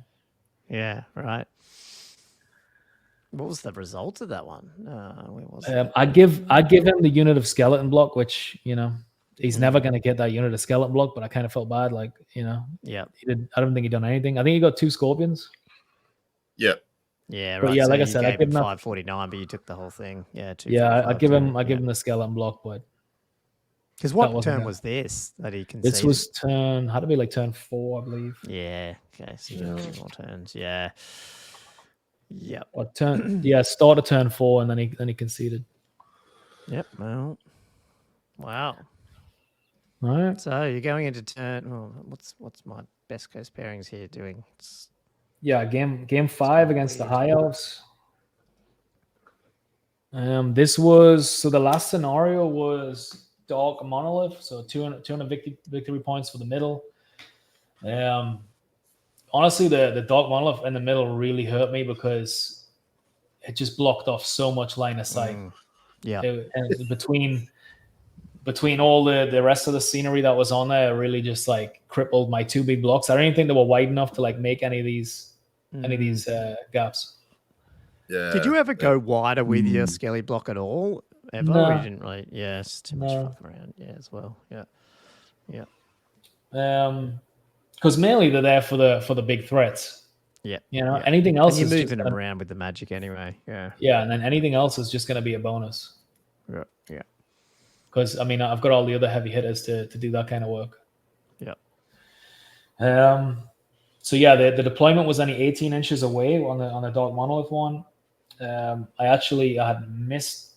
wrote here, misdeployed the Archer block. Should have been on the left side so that I can actually see his dragon, because he has a Sky Cutter Mage level 4 on the right, but that's not a large target. So obviously, some of the modeling is it throws you off, but that's not a large target. But it's a 7 wound chariot.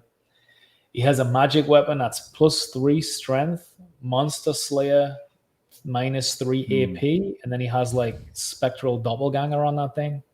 Yeah. So I didn't want The any white sword. Is that what you were trying to build out, Andrew? Was it? Nah, it's got to be a chariot only. You got to put on a chariot. Right. Yeah, I didn't want any of that nonsense. Like, no way. And then he had his high elf lord with his 2-up. I think it was the 2-up, 5-up, 5-up, and it gets the one free reroll or something like that. Yeah, Obsidian or the Loads. one. Oh, no, one so overlay. Yeah. So I knew that I was going to have an impossible time with that unless I got Plague of Rust off. Like, I knew that it was going to be like, it's pointless. And yeah, I've struggled against high elves actually, so I wasn't looking forward to this. Him ruining my record on game 5. And then so then he had 21 Lothan Seaguard, 2 units of 6 Illyrian Reavers, and 2 units of 5 Dragon Princes plus 10 Sisters. Yeah, the 10 Sisters with the Handmaiden, and she had the Horn of Isha, which ends up coming into it later. That's these. We'll see how that goes. Yeah. All right, so Vanguard the units up. High Elves go first. They move up the Dragon Princes on the left, and they have the 2 units of Scouts, so he obviously throws those in. But yeah, he moves up the Dragon Princes, flies the chariot around. He puts the dragon bang in the middle, so I haven't got line of sight with it at all. And then I think it was a column of crystal that he put in there just to block line of sight from his sisters, so I can't pop shot them. Yep. But he does that after he shoots at the skeleton warriors probably with fireball and whatever, and he takes off like 10 skeletons, I think, of the archer block. Yeah. So my turn, I heal back the skeletons. I cast Curse Blade, so I get to reroll the ones. I cast Miasmic Mirage on his Reavers, really because there was nothing else to do, and it's going to limit his mobility, and I really didn't want him charging my caster and then him getting off some crazy spells when he's occupied me level 4. That's where my thought process was with that. That's the Reavers that are in front of the spear. Yeah, in front of the spear block. Okay. I wasn't worried about them being a threat. It was more just tying up the caster. Wow. Yeah. So the Sphinx tried to get a charge. 7 steps ahead of me, but anyway. That's good tactic. That is right. So the Sphinx tried to get a charge off on the Lothran Seaguard. He failed the charge, so they still got the stand and shoot, and they had the banner that gives a -2 AP. So the Necro Sphinx wouldn't have got a save, but I don't think he rolled any 6s. Right. So yeah, he does a failed charge, puts me right on a side charge for these Dragon Princes. So I just moved coming down there. I moved the Scorpion up to an angle to try and cut off that charge anyway, to like break it up, so then the Scorpion can at least eat wave 1. On the right flank, I move up the King far enough where he's within charge range of where the Dragon Princes are in charge range of him, and then I move the Chariot back 3.5 inches from that point. The plan is to like use the Impetuous, have them charge the dragon, and then I can counter charge with the Chariot if I need, and I'm still going to get the impact hits. Yeah, sweet. So yeah, obviously you see the charge off right there. They end up failing the Impetuous. They charge the dragon, which I was happy about. He moved his big dragon and his Sky Cutter all the way across to that left flank, which only really has the Necro Sphinx and that unit of spears. And I really can't shoot it at all. So this is probably the only game where like I can't do anything with this archer block. Yeah, and that was his did turn. Your dragon get pushed back there, did he? Too? Yeah. So I've moved the Sphinx up, and then he ends up saving. So it's only -2 AP on the saves, and he ends up saving like with his challenge champion every single one apart from the last stomp save that he does. He fails it. But I was so glad because he had maybe like 11 attacks or 11 wounds in him or something, and he 4-upped a lot. Yeah. Wow. So I was like, well, this didn't happen the way I thought it was going to happen. I thought I was going to run them over. I'd get the overrun. Then that would put me in charge range for his sisters. Like, that's where my head was at anyway. Yeah. Didn't happen. So I got the Sphinx, the Sphinx, sorry, on the right. He's trying to swing up, and he's still out of charge range, though. So his Dragon Princes on the left, they passed the Impetuous test, and they decide not to charge. Oh, that's the ones. But okay, they didn't. So then you could fly your Sphinx further Oh wait, up so and you went. right there, those ones. I think, okay. I think I skipped this. Yeah, they decided not to charge. I don't know why. Interesting. Yeah, Maybe he was that waiting- means, maybe that he means was the waiting Sphinx for should the- go straight up there. Wow. Yeah, but I think he was waiting for the support from his other two, his Sky Cutter and his Dragon. I think that's what he You was obviously waiting got a for. long bomb charge though. That. How far was that Necrosphinx charge? Because you failed it the first time, did you? Yeah, Is it that was what you meant? 4 inches shorter than the first time. So Yeah. I think it was like Fair enough. maybe 14 inches or something. Yeah. Hey, could you go back one? Sorry, Josh. Have they? Who are they that you charged? What did you charge? Me? What unit? Yeah, what unit did the White's Necrosphinx charge? The seagull. He ended up charging a sea Seagull. god behind. Oh, they've got the fire and flee, do they? Is that what they've got? They look like they've I gone think they further just have back. like they can Yeah, do a looks- stand and shoot, and they can reform. Maybe they fell back after combat. Yeah. So then I ended up- That's what it is. Okay, they so ended up that's being why it looks so stubborn and far. fell Yeah, back. yeah. This is after it's come. Yeah, okay. right. Sorry, That makes that's what sense, confused yeah. me. I was like, man, that's far away again. Yeah, okay. So I tried putting the Sphinx over to the right to try and get those sisters. I think he's on 4 wounds at this point. And then the Archer block, I really can't do anything with him.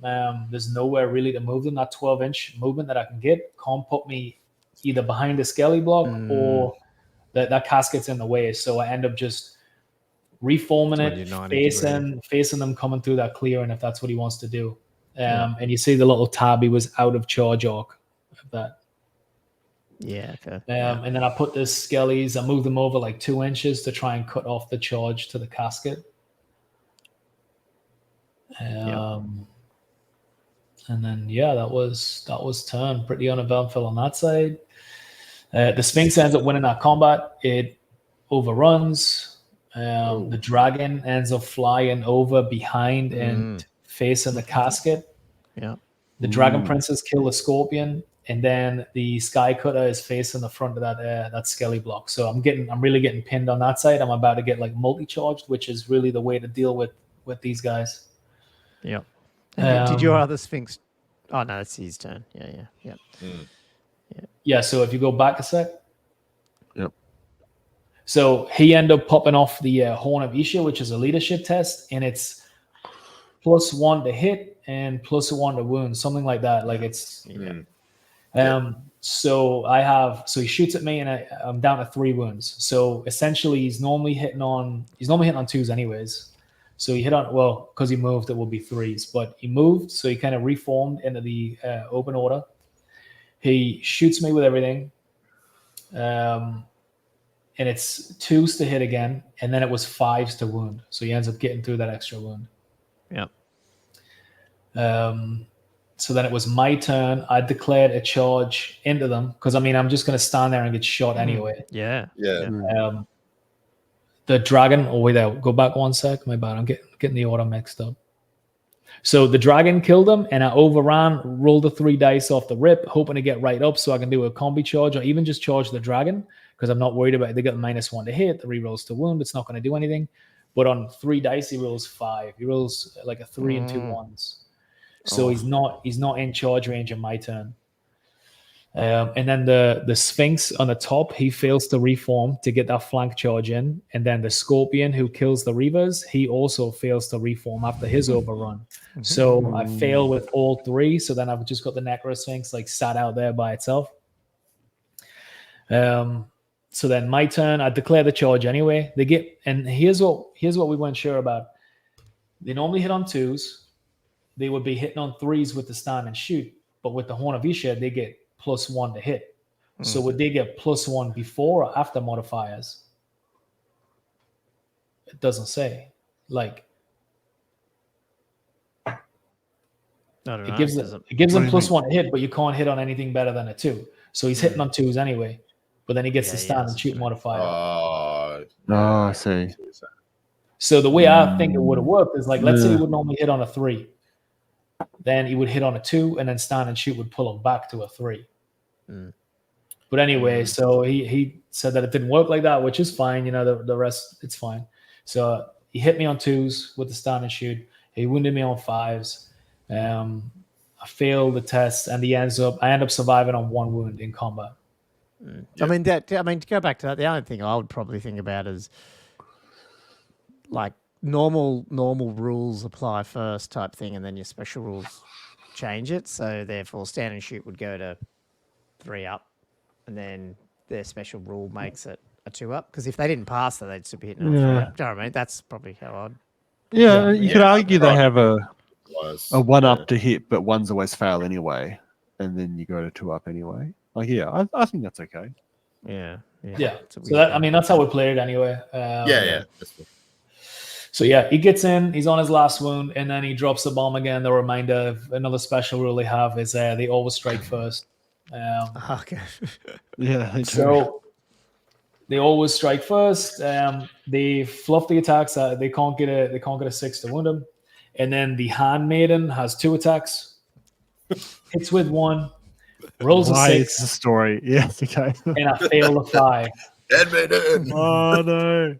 So the Sphinx gets taken down by a handmaiden. Wow. That's the second time that I've actually played High Elves, and the second time I've lost the Sphinx with the 1 wound in combat to the sisters. Sean got me with it last time. God. Hilarious. Yeah, so lost some of that. What else? That's why they're not there. That's why he's not there. Yeah. Yep. And then my turn. I thought that I had cut off the sisters. So at the end, before the combat was resolved, I ended up bringing up the dragon and the scorpion, like pushed them up. And then I knew I wasn't going to get the dragon. They were just going to charge that. So, but I just try to get a bit more distance. I turned the skeletons to eat the charge, and then I brought the Sphinx back, so I wasn't in charge range of that Monster Slayer with the Monster Slayer mage, because I'm going to lose that combat all day. And then the Chariot's just hiding still, the whole game, just hiding again. Biggest waste of 43 points. And then, so he ends up overrunning on that combat with the Sphinx, gets out of charge arc, which sucked. Now I've got these guys running around. So when he charges, if you go back 1. Yep. So he charges the dragon into the casket, and it's his turn, so he dictates which combat goes first. So he gets off that 5-man Dragon Prince charge with the 2 armor save into the Skelly block. So he does the casket combat first. The casket lasts the whole combat up until he gets the stomps. He gets, I think, 6 or 7 stomps. And I only have 2 wounds left, and whatever, I end up failing the 2, right? He almost survived. Then he blows up. The dragon doesn't get hit, but the dragon princes get hit, and it kills 3 dragon princes with no armor save. Oh my god. Wow. So before he's even rolled his attacks with the dragon princes, he's down to 2 guys. Yeah. Which was And now, did you hilarious. play that as them that counting for combat res for that? Nah, it came up in a question, but I mean, I already took the piss killing the 3. Yeah, fair enough. Yeah. I've just heard people doing that for other spells and stuff, and I wasn't sure if it was Nah, precedent I or mean, not. it wasn't part of the combat. Like that's Yeah, kind of the way we yeah. took it. It wasn't anything to do with the combat itself. So, Yeah. but yeah, it was just funny. And then, What's when it blows up? Is that strength 4 or something? Or I think it's yeah, because it's Or is D6 it like- strength. No, I Well, it think might it be might the only be strength strength 3. 3, but it's I think like it's no strength armor 3. save and stuff. yeah, so strength 3, no armor save, D6. So it obviously, Yeah, toughness elf, against toughness elves, yeah, 3. just wipes them. It was Yeah, forced yeah. to kill pretty much. I think he got a 6 at ward, and that was it. Yeah. But just melted 3 of them. Yeah. Awesome. So yeah, and then the combat was like a bit of a push. I don't know if he lost. I think it was a tied combat, and then I regretted, not taking the musician. But it was a tied combat with the Dragon Princes. So then, if you want to skip to next turn, I think he just reforms the dragon. Yeah, so he just reforms the dragon. You can't see it, but his Sky Cutter turns around to face my Necro Sphinx. His sisters keep pushing across.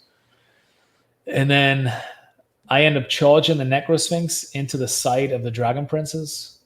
I get a long bomb charge on that. I just get it off, like it's within an inch. So I just get that off. They chop them up. A fireball half of the sisters unit, and I think that is turn. Yeah, I think that's turn. And then all throughout that, I took off 3 wounds off his dragon with the archers, and he had to roll 13 armor saves of a 2+, and he didn't roll a single one on 13 of them as well. Oh, wow. But yeah, the big thing with him is, because my archer block is, I'm counting on that +1 from the casket, like he took that away, or I was out of range with the 12 inches. But he had magic resistance 1 on his dragon, which came in massive. I failed to get Miasmic Mirage off twice, and I failed to get Plague of Rust off as well, by the 1 point. So yeah, that came in really, really crucial for him. Yeah, I've been seeing us. I mean, we've been talking about that over the years. I mean, over the months. Like, it's like, Magic Rest is getting more and more important, especially on some of these characters when you don't want to get Miasmic Miraged. You know what I mean? Because the lodestone's so cheap, sort of. Equivalently, but yeah. And that was it. Big difference. Oh, that's the game, was it? That's the game. Yeah, I think we ran out of time on it. Yeah, and right. Because you're up 1450 to 450. Zach, did you get the objective? That center. Is this the one that was the center objective? Yeah, and I got the objective as well. Yeah. Okay. Right. Yeah. Wow. Sorry, I was moving the pictures there, and I probably spoiled it. What was that thing? Oh, so they give me the trophy or whatever, but then they give me a Warhammer. So like a military grade Warhammer. Oh, is it actually what? Wow. That's incredible. Actual Warhammer. Yeah, it's pretty awesome. That is mad. For your first tournament in real life. Wow. That is crazy, that man. is so I didn't realize that. Yeah, it's incredible. It doesn't seem I mean, just going through some of those turns, I'm quite impressed with how much you're thinking about the game. Yeah. I was still I think I'll try and think of it, but and I'm like, whoa. Well, I do think about it, but not in the game. Like, it's like 3 days later, Yeah. That's probably what I should have done. Yeah, no, that was some. Yeah, but no, it's like I said, I was surprised at how unaggressive people were towards the Archer blocks. I've had 10 games with that list total. The 2,000 point version, like 5 with the 2,000 point and 5 with the other one.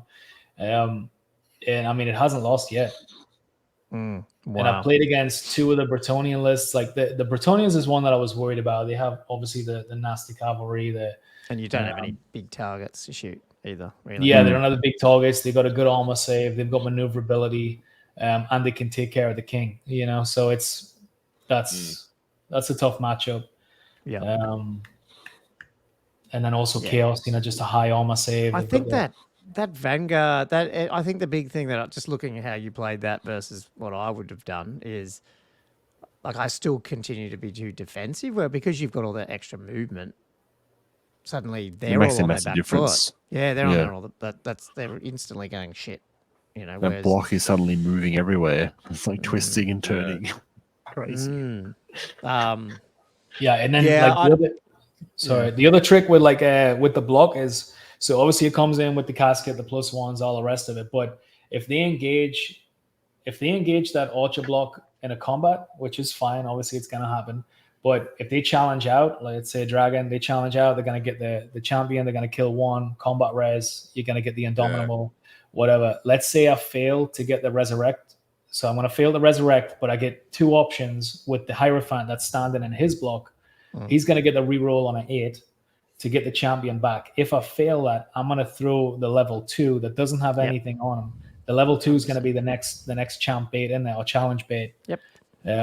Keep me alive another turn, and it's just if you've got the Hierophant right there, you have to take on both blocks at the same time, realistically, and you have to multiple charge both blocks. But if you're committing four units, let's say, to these two You've got blocks. 2 Necrosphinxes and You got 2 flying around. Necrosphinxes and a king kicking around. Like, someone's gotta win, you know? No, that's exactly what. Like when I came back from Castle, I was like, oh god, I could have just done with 1 extra level 1 in that unit, in that archer block for that exact reason. Because she's like, I mean, against Andrew, I had 3. I had a level 1, a level 2, and a level 4. But yeah.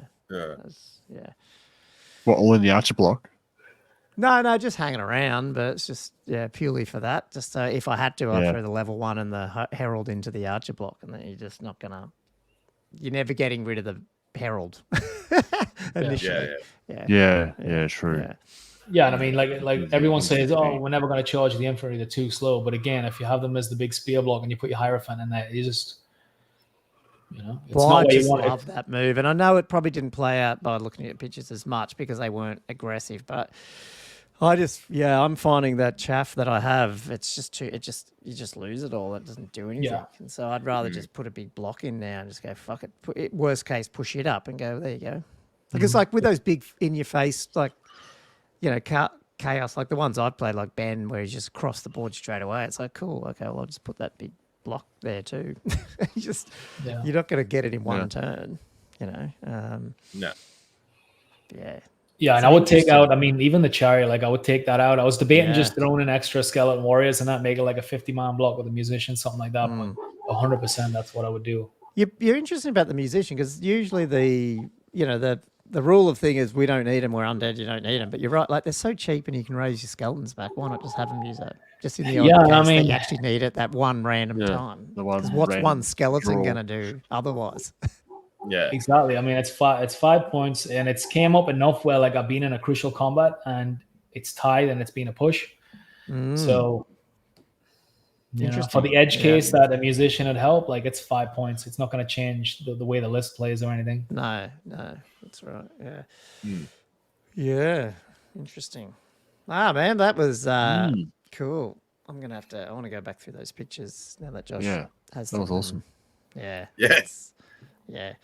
I'll be I've got that. You rewatched the video, For people being like skeptical, or because obviously some of the lists weren't like too meta, right? Like some of the lists were fine.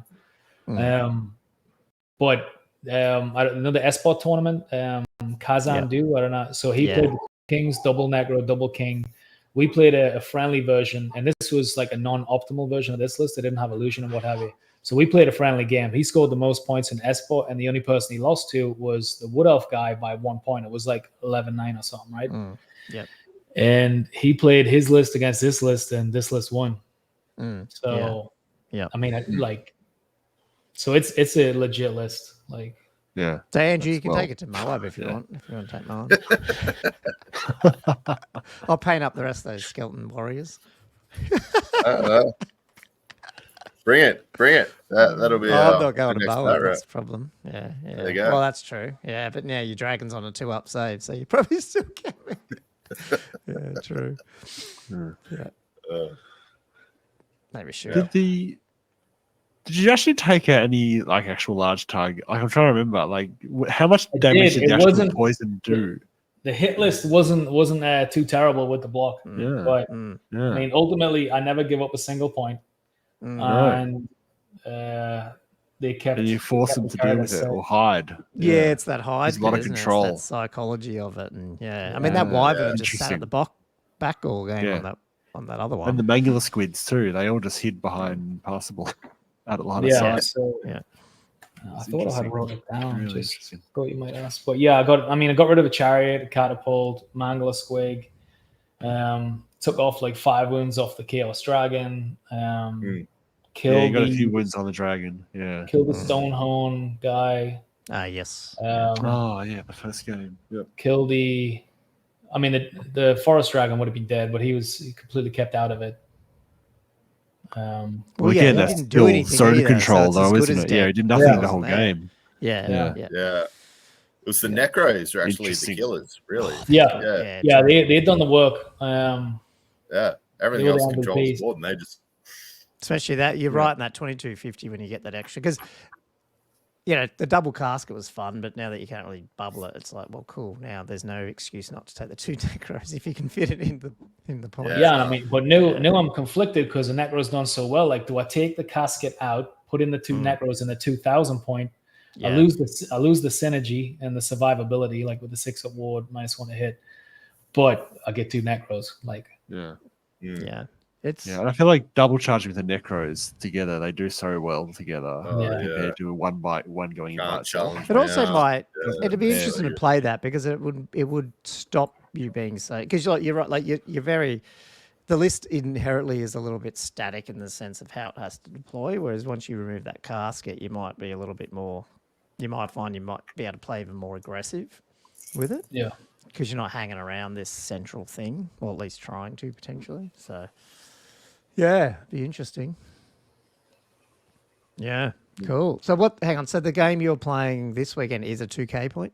2K one day? That's 2,000 points one day. We'll let us know how you go with it. it. Well, I'm going to take a different list because I really want to take... I want to take this list just because... you're doing the Shoutouts. But yeah, like I said, the wife had said, well, this is how you test if it's a list or if it's you. I was like, all right, thanks. So I'm gonna try a mortuary cult list and see how that goes. Right. I think it's gonna be like the first time I'm dropping the Tomb King on the dragons, so like that's kind of like a safety belt. That's because I mean I'll put him up against anything that isn't a dragon, like, and feel really good about it. Yeah. Right. So what she's saying is she won't give you any credit unless you win with a different list this weekend. Then she'll just be like, "You're this one." That should be like, I guess you're okay. It's nice to know that you are supportive of your little hobby. Just tell her Gomo plays a similar list and still loses all of them. So definitely you're a better player. It's not just the list. How much you spending? Awesome. Anyway, well, we better wrap this one up. I think that was really good, man. That was awesome. That was awesome. I'm gonna have to rewatch this episode because I want to get some more tips. Might keep playing Tomb Kings. No, that's all good. I've lost my notes here. Cool. Is there anything else you want to cover, Jelley, or any shout outs over in your area that you want to put out, or you're good? I mean, the only shout out will be Charlie, the Wood Elf player. So he's broke me in early on and been teaching me the rules, and now he hasn't won a game in 3. So, but I appreciate the learning. So it's really me and him trying to build this community over here. Awesome. Nice. Work, Jelley. Yeah, nice. Good on you, and hopefully it'll keep growing. That's for sure. I think it'll definitely back. There was pretty good tournaments I thought down that way in 8th. I can't remember, wasn't there? Pretty sure. So, I don't know. Do you have any? Is there any other events coming up aside from this weekend? No, there's talk of another one going on in West Palm, which is like another hour further north. Again, that's another store. It's really like the same people. We're just trying to get the word out and like travel around the different stores and try and at least put them on the table. Try to have a good showing of like painted armies or whatever. Yes. And just that's another reason I don't want to take like a killer list because I don't want to put anyone off. Yeah. I can just shoot them. They spend all this time painting this dragon. He just goes, "Yes, sorry, you should have put it there. Should have given it that 2-up save. It's gone 50 now." poison shots. Very thoughtful of you, Jelley. No, thanks so much for coming on, though, mate. It was really good. Being available and getting up so early. And thanks for being a patron. And we're definitely very keen to hear what happens on this weekend for you. So, apart from that, guys, anything else, Josh, Andrew? Otherwise, I'll wrap it up. No. It's getting cool. No worries. Yep. Well, anyway, thanks all the listeners out there. Thanks for listening to another Old World Fanatics. And like we said at the top of the show, go check out patreon.com/oldworldfanatics or hit the like, subscribe on YouTube. And if you are listening on a podcast, give us a 5-star rating because that, again, helps us with our reach. But apart from that, thanks so much for Jelley for coming on and Josh and Andrew. And we'll see you on the next episode of Old World Fanatics. Cheers, guys. Cheers. See you later.